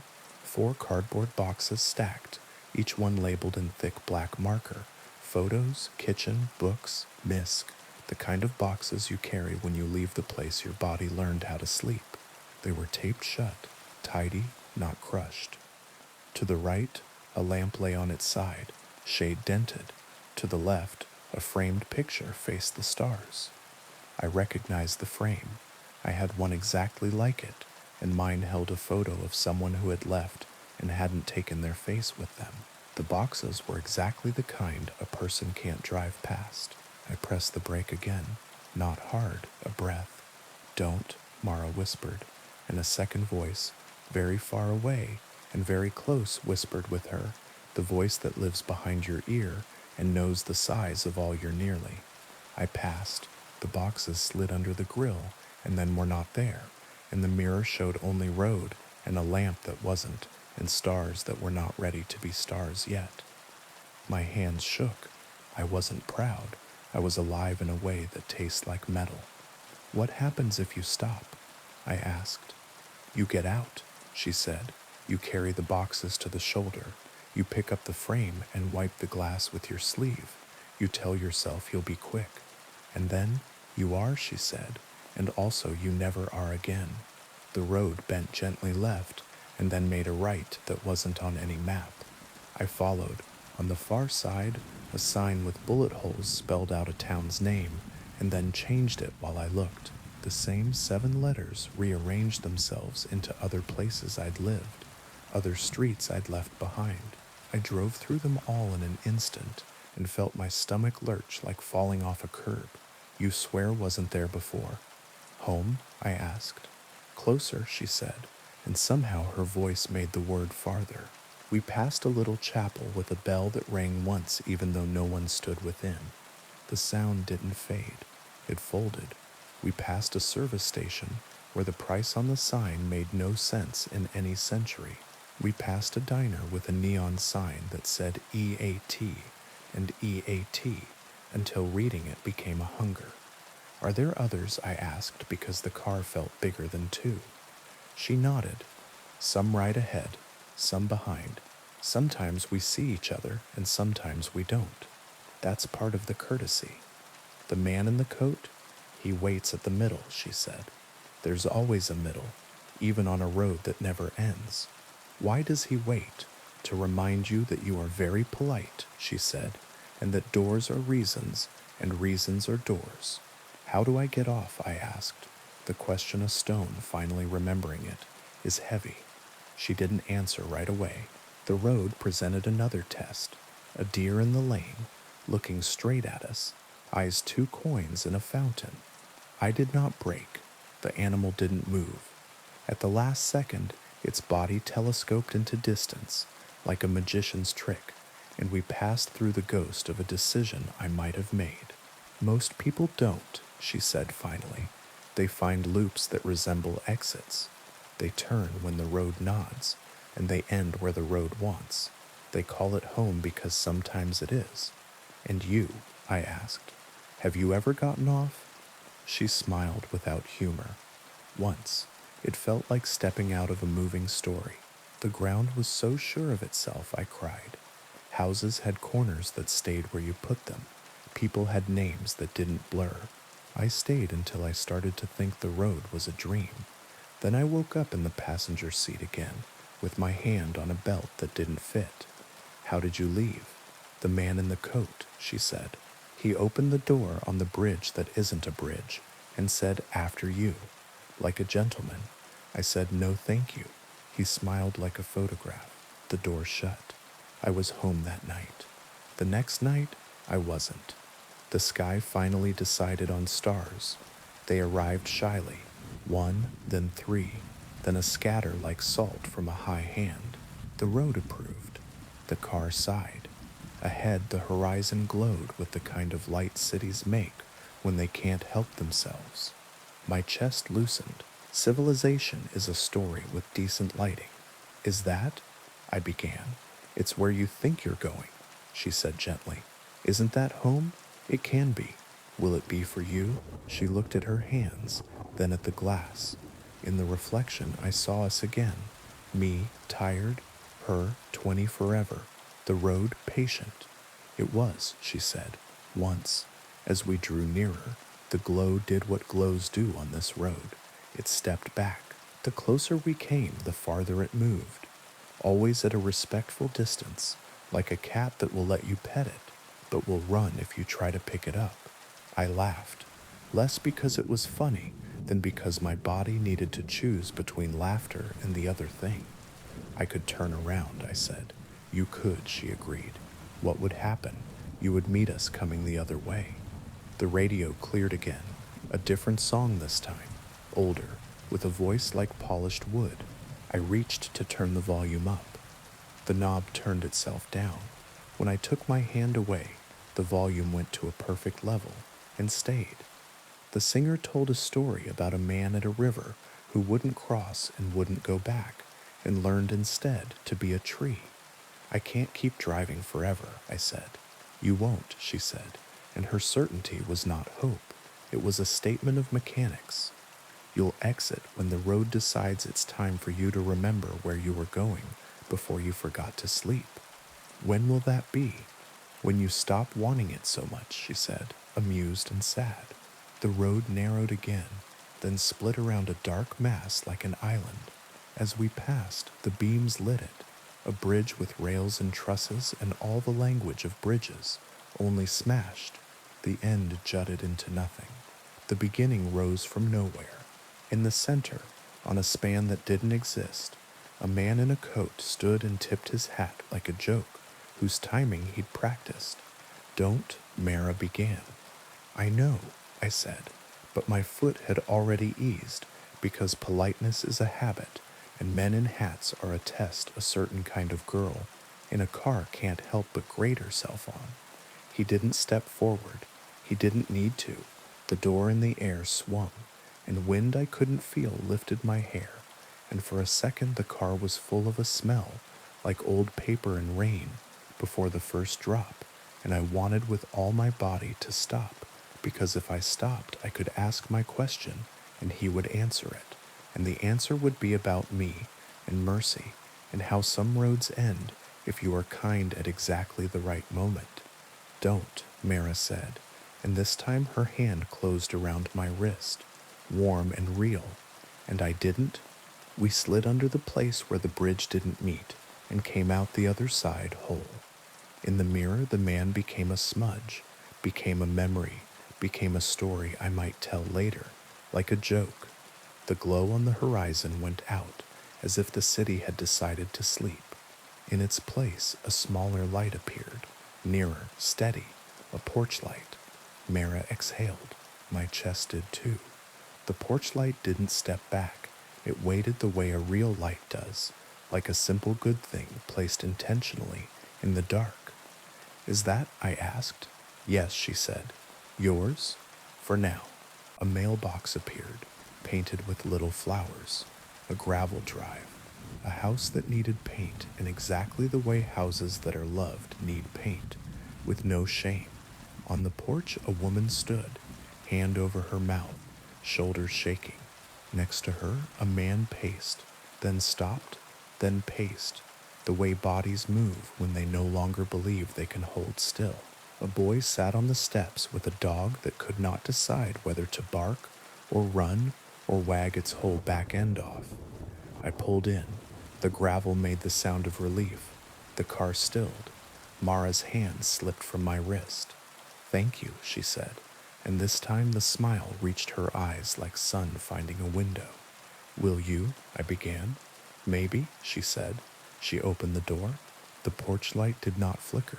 The woman on the porch made a sound that turned my insides out, and then back again, and I watched through a blur as a girl in a denim jacket and a white dress walked up 3 steps and into arms that had been empty too long. I put the car in park and rested my head on the wheel.